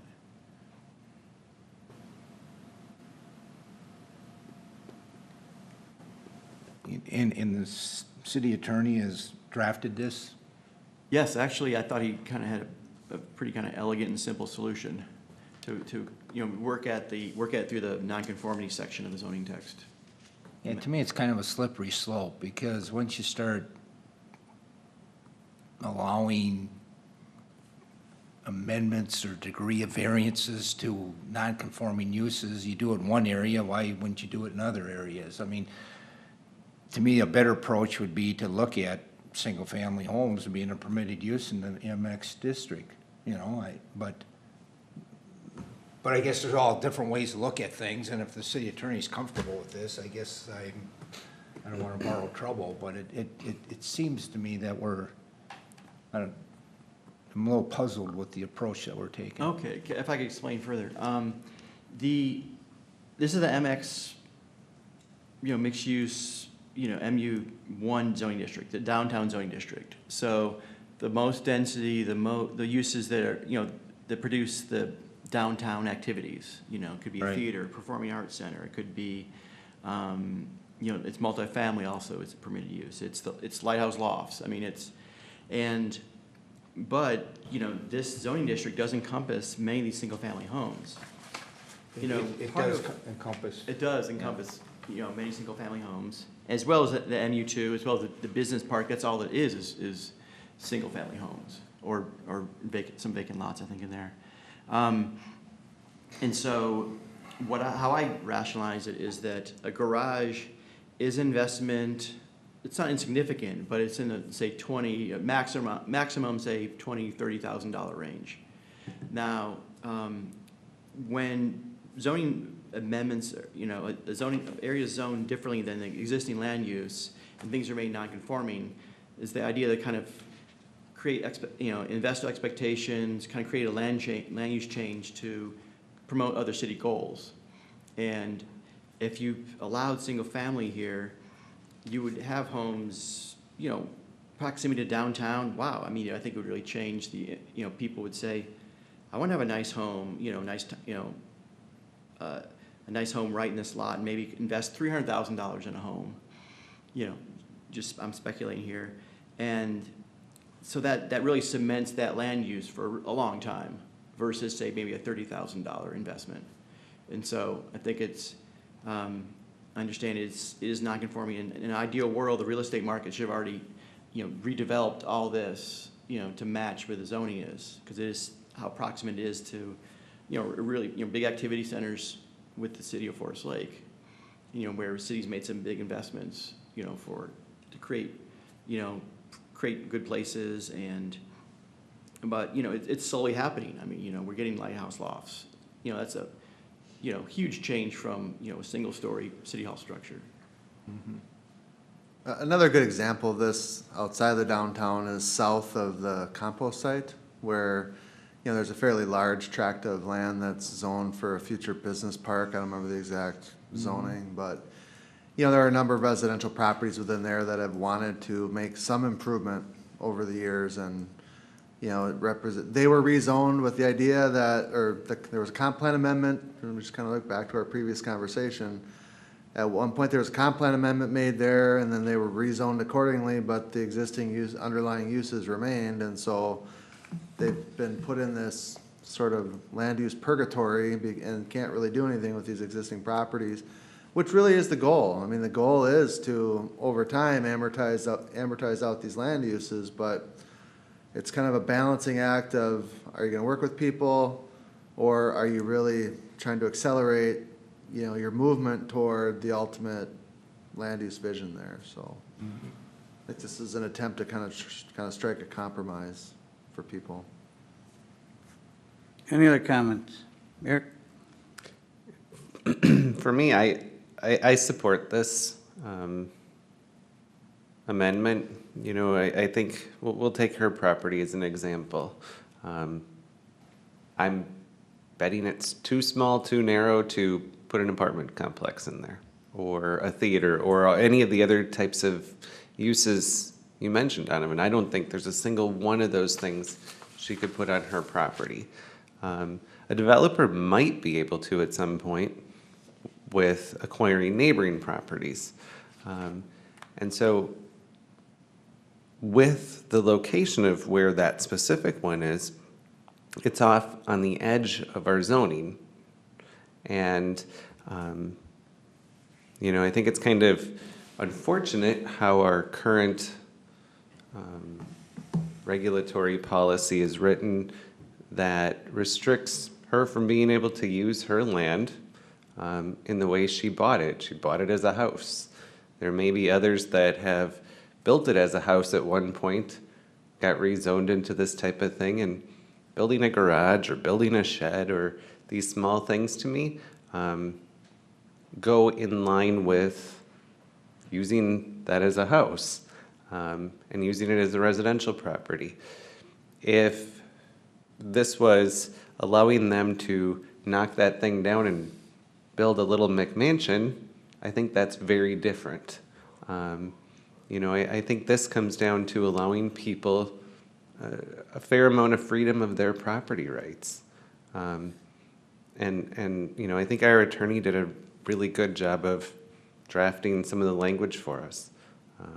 So for me, this is very simple. You know, support it and let's move forward. Any other comments? Hearing none. Chair's looking for a motion. I'll move as recommended. Second. I have a motion and a second. Any discussion on the motion? Is that a motion to approve both?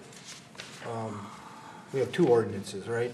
Your proposed ordinances? And the motion is to approve both? That would be required. Oh, sorry, go ahead, Sorry. Edwin. It would, both are, there's two separate ones, the way it's been written. So if you want to. I'm okay, I'm just wondering just clarifying. My long-term intent is to pass both, but is there a preference of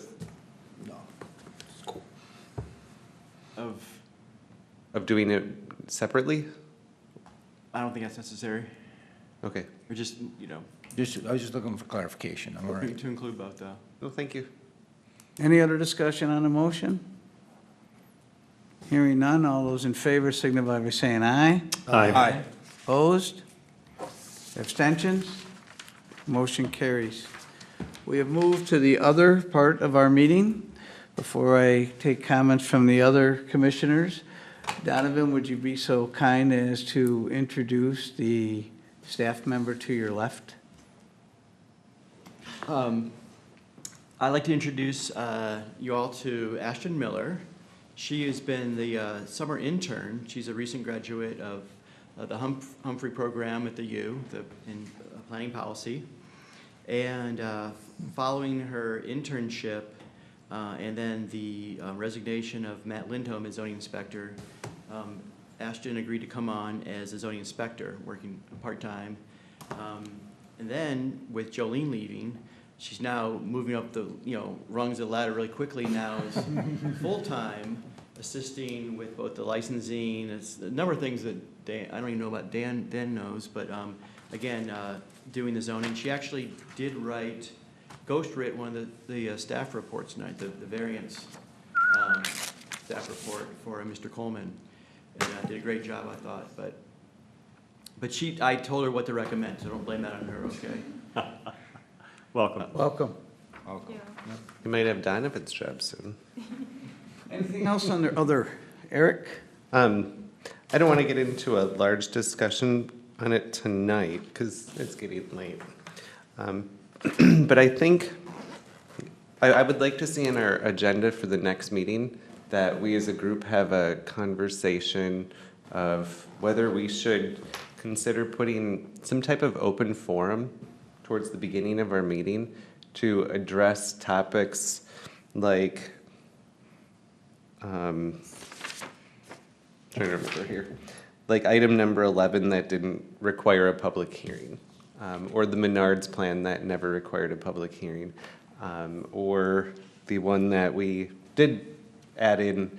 You know, I think that there's topics that have public concern, and I would like to have that opportunity to the public at some point. I'm not asking that we decide that tonight, but I think we should have a conversation about that maybe at our next meeting. Anything else? The only other thing that I'd like to bring up is recently you kind of reported on what had happened with some of the things that we approved around the city and so on. And I keep getting asked about this, and so I have to bring it up, is that Winnick Supply was denied a change in what they had to do with their screening. And do you have any update as far as what their progress is?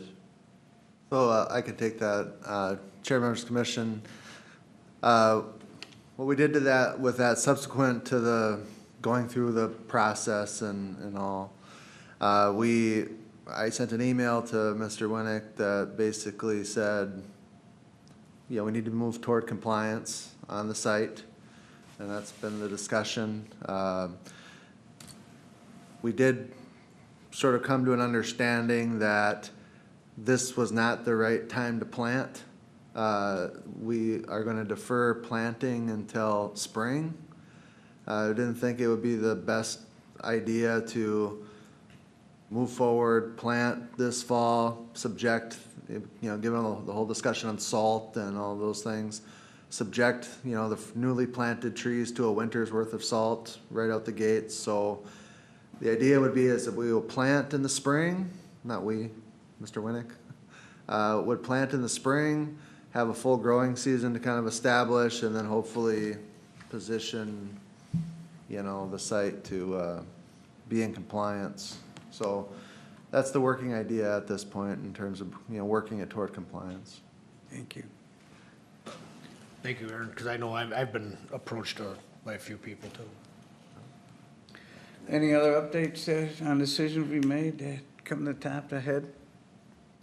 Tim Hortons is gonna open. Dan hopes by the end of October, but I'm still holding my breath. you know, You got some work to do yet. it's Looking good down there. They are moving, yeah. Have they done anything with the additional 2 slots that they had? They're building for 3 retail, right? I did have some correspondence with the owner's representative this week, and they have not been leased yet. They're about, I think, 2,300 square feet and 1,800 square feet. In case you're looking. Any interest in the old Chinese spot, you know, on Broadway there? Demo's complete. They have not brought forward a land use application yet, but I did talk to Mr. Saunders within the last week or so, and, you know, they continue to work on their leasing and things like that. The other maybe notable development that Donovan and I have been working on is Mr. Lambert, our friend Mr. Lambert, who some of you may have went to his grand opening over on 8th and 97 there. And he is looking at a second project, the site, what would be the second phase of Gateway Green, just south of Menards and all of that, or actually south of the Newkirk parcel that Team Vantage owns. Anyways, off of Everton there. He's looking at another project. He was happy with how things went and his leasing, and he is looking at an additional project there. Continue to have discussions with Mr. Pratt on a potential land exchange that would move a development forward on the old Walker Methodist site, which for some folks, you know, was kind of a Cherrywood Point-like project that was set to go on the north side of Headwaters, or Forest Boulevard there, across from the YMCA and Transit Center. Common Bond has got an application. Donovan's been doing a lot of work on that with the Livable Communities Demonstration Account Grant, and Mr. Pratt would like to do a kind of a villa townhouse concept on the rear of that property. And so we are looking and working with them on that, and then in exchange for some of the woodland preservation area being provided, he would then give us some land that would be integrated into Fenway Fields. So that's being discussed at the moment. And what else is hanging out there?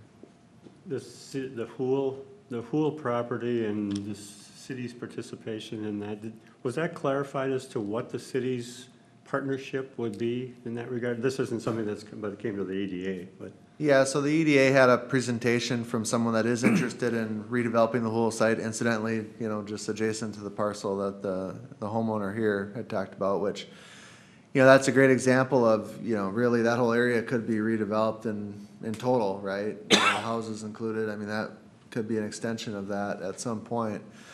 There is a concept for a convention center, well, let's call it, we'll call it an event center. Event center. Event center, yeah.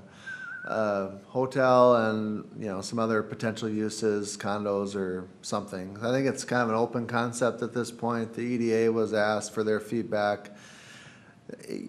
Previous discussions have indicated, you know, a fairly high level of city financial participation, which has not been defined at this point in time. I do have a meeting with the project developer in about a week or two that's scheduled for us to get a better understanding of that request. So we'll see what they have to say. The EDA requested some concepts of how these projects have been done in the past, and so we're kind of waiting to receive those at this point as well. And it was participation different than TIF? Correct. Yeah, I mean, the previous models had anything from the city owning the event center and bonding for it to being somewhat of an equity partner, where, you know, some public funding would be provided and you'd be a financial partner. And a lot of that stuff, you know, is something that we have to really think a lot about, so. And then was the school district going to be involved in a theater in conjunction with that idea? You know, I think the developers approached them about that concept. I don't know that they've made any real commitments in that regard. But again, I think the net being cast is pretty wide at this point, and I think there's just, you know, it's real preliminary as far as what might ultimately happen there, so.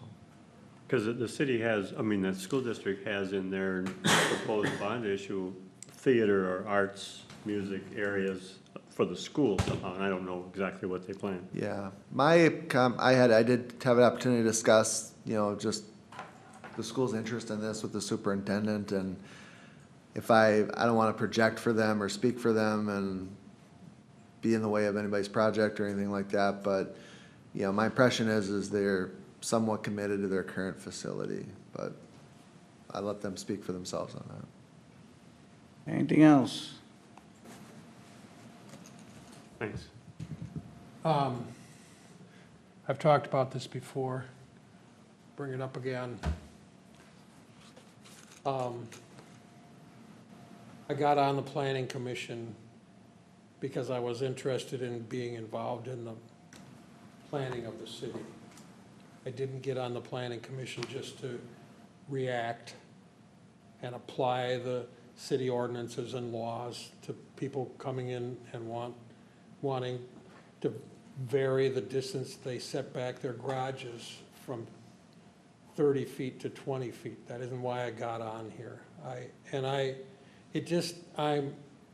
I'm a little baffled here by at least the stated process so far for the review of the comp plan.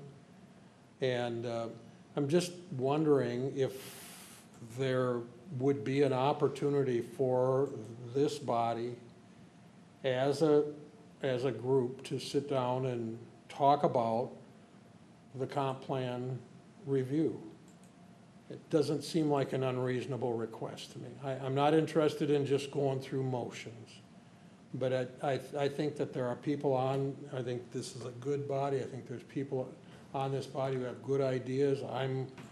I suppose I've taken matters into my own hands here, and I'm part of a group, what do you call it, whatever you want, an ad hoc group that's outside of the structured process here, because there are people who are interested, we're interested in what's happening to the city. Is it possible? Would it be possible on a night when there is no agenda? I know things have kind of picked up here, and maybe we're not going to have free Wednesday, every other Wednesday nights. But at least I don't know, maybe I'm the only one. Maybe nobody else is interested in taking time to do that. But Well, Dennis, if I could interrupt. No, Mark Finneman did approach me, and he would like to present some concepts. He said only 5 minutes, which I don't believe him, but that's what he said. He's never said anything in 5 minutes. So he would try to do with EDA, basically, his something, really kind of rough, small area plans, He'd like to present some ideas. And I said, we could have some time at that October 25th Plan Commission meeting. And at this point, we only have a variance application in, so it's the only thing in the agenda. Of course, it's a variance for accessory structure on a riparian lot, so, we're all keeping things consistent here. That, I think that would be a great idea. I mean, with. Well, how can that be structured? I mean, I'm in favor of it, but how can it be structured so that many topics can be handled or discussed without it becoming a 5-hour program? Yeah. Well, I think what you have to think about here too is there's like this comp plan anxiety, and it's a long process. We're kind of not a lot's been happening lately because we're in the survey phase, but we're ready to come out of that, I think. And you'd have to think about it from a sequencing perspective though too. The comp plan task force is the group of which some of you are representatives of that, which has been designated to sort of do the first iteration of the comp plan and work through, the different areas. And, to the extent that that group needs to, have a higher level of scope or higher level of, time commitment to the different areas and elements of the plan, that's a discussable item. You can certainly, that certainly can happen. You are kind of the next step in that process. And we're dealing with the same kind of discussion with the city council. Everybody wants kind of a crack at the comp plan, but it will happen in time. So I think you have to, I just don't want it to be forgotten. I'm not trying to railroad something through here or that sort of thing, but it just seems to me that, if we indeed are the planning commission and do have some, at least experience, I won't call it expertise, but experience in dealing with these issues that the comp plan,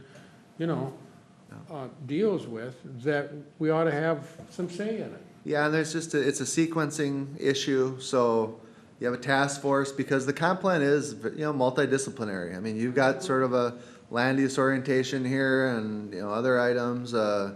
You deal with those types of things. Parks is going to deal with parks, and EDA is, economic competitiveness. And so you have a lot of, and that's why you have the task force to try to assimilate all of the different disciplines.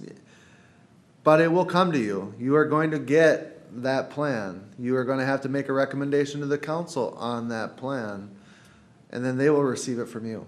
But I think what's being said here is that that's too late.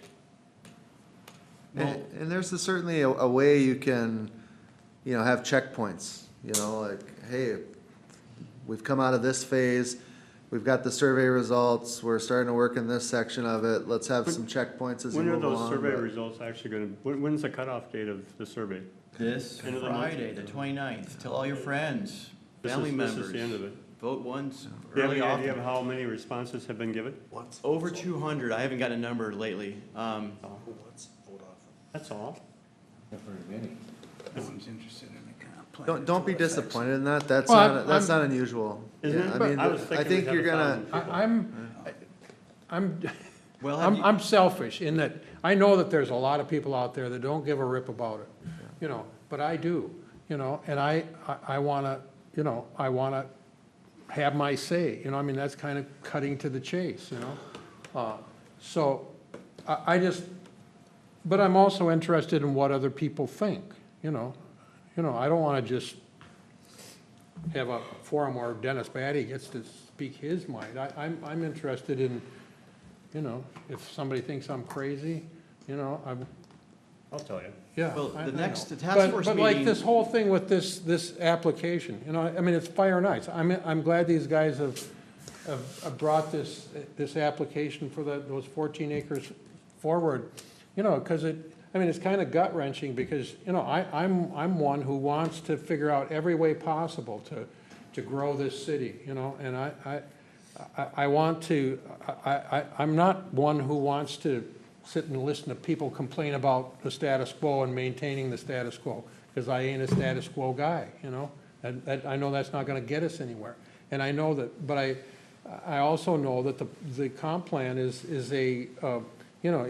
one of the vehicles where we make statements about the future of this city. And that's what I'm interested in participating in. I think we want to make sure that the main emphasis of the comp plan isn't expanding the cemetery. Yeah, so I think you certainly can revisit the public engagement piece of this, how the checkpoints are established for the different committees and commissions. But probably from a more contemporary perspective, your representatives on that group, you know, maybe should be reporting out to, you know, as meetings occur, come back here. They need to, you know, they just like any committee or commission our council sits on, they report out on, hey, we're working on this, and if the council feels like they want to give them feedback, they do, and they bring it back. There's a kind of a structure to it, because it's just not practical to have 35 people on that group, right? Right. So, No, and I understand that, and I appreciate that.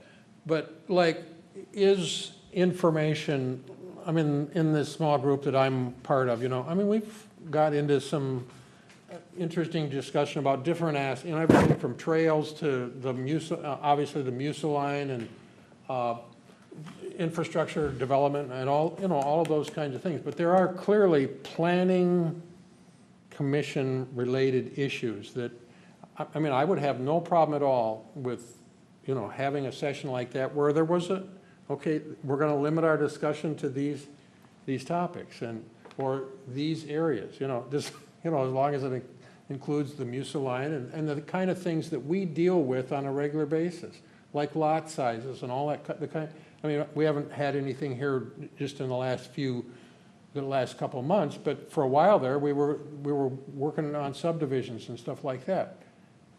I don't think we can maintain the status quo, you know, I think we need to take a hard look at, you know, how we're sizing lots and, you know, the guidelines and stuff that we're placing on developers and stuff like that, you know, who want to come to this city and develop. I want to make sure that we've taken a hard look at those kinds of things. And I think that those are planning commission related issues that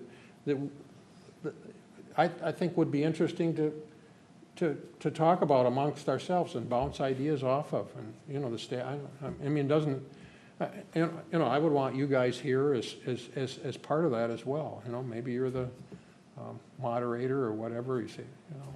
But, and I think Finneman with us, because I think we do have an interest in what do we have for commercial land available and what can be done with it, and where are the roads going to go, and new roads, and where should they grow, and how much money, I mean, does all this hinge on the city paying for it? Where does the money come from, you know? Ryan has a wealth of information in regard to funding up through, what, 2024, probably? As to when some of these things can be done, and you know, being more impatient person, that's a long time for me, but. So how do we get, I mean, can we access that kind of it, you know, the kind of information that Ryan would have like that structured information? I mean, sure. Isn't that public record? You can get whatever you want. And so, I mean, the thing is we can have, our intention Monday night before we canceled our goal setting session with the council was to just have a check-in with them on, hey, this is where the comp plan process is at. And what kind of feedback do you have, and what kinds of things do you want to make sure are explored in the process? And so, again, so you don't get this document at the end and it doesn't meet expectations because there wasn't the opportunity for early feedback. So I think you can certainly have a similar type of conversation at the planning commission level, but you do have to have some degree of deference to the group here to get that work done. And again, I think having your feedback and kind of empowering your representatives to make sure your perspectives are translated into that process so it's not that far off the mark when you see it is important. And so you can have workshops in that regard and just make sure that your representatives on that group are really equipped to represent and carry your perspective. Certainly nothing wrong with that. There's nothing, the only thing we don't want to do is do it twice, 3 times, 4 times, 5 times, because it's just not efficient. Yeah, I'm right on the bandwagon. I'm not wasting, I don't want to waste my own time, and I don't want to waste anybody else's either, so. If there's no interest in it, then, it's fine. If you feel like there is a, if we have a process in place that will give us adequate opportunity to have input, fine. I know people don't want to hear this, and, it's just because I get that there's a lot of different ideas about the comprehensive plan. The vast majority of communities, given the way development ultimately occurred and didn't materialize within the last window of the plans, many communities are doing fairly de minimis updates this round of plans. We have a lot of area in our future, or our previously identified MUSA area that is not developed since the last plan. I mean, typically, you'd be coming into this situation where, well, where's the next area going to be extended because we're pretty much built out. That's not the case for us. We have lots of land available within the MUSA where Chestnut Creek is. We have lots of land available up to 190th, whether you take the north or south side of the road there or not. We have potentially the amount of land already identified in our current comp plan to meet our projected future growth and development. So it doesn't have to be that. I'm not saying that you can adjust that and everything, but the reality is we have a lot of area that had previous planning that went into it at a point in time. And so that should be the starting point for the discussion. Doesn't have to be an absolute, but. That's fine. But if that's the fact, that's what we should be dealing with, as opposed to pie in the sky, because I think even, and I don't know anything about this update that the parks did in 2014, but they did a huge, extensive, of none of which could be funded. I mean, I'm exaggerating when I say none, but it was so elaborate with trails and whatever else that they had planned, and basically zero of that has been done because there wasn't enough money to do what they laid out. And I don't know what they were intending. I don't know what the purpose of the plan revision was at that time. But I think that's one of the things that I've always had a little bit of a hang up about proposed ideas without funding. If you're going to develop that land and you're not going to put water and sewer to it. Thank you, gentlemen. Point made. Anything else under the other? I move we adjourn. Second. All those in favor signify by saying aye. Aye. Opposed? Abstentions? Motion carries. Thank you all.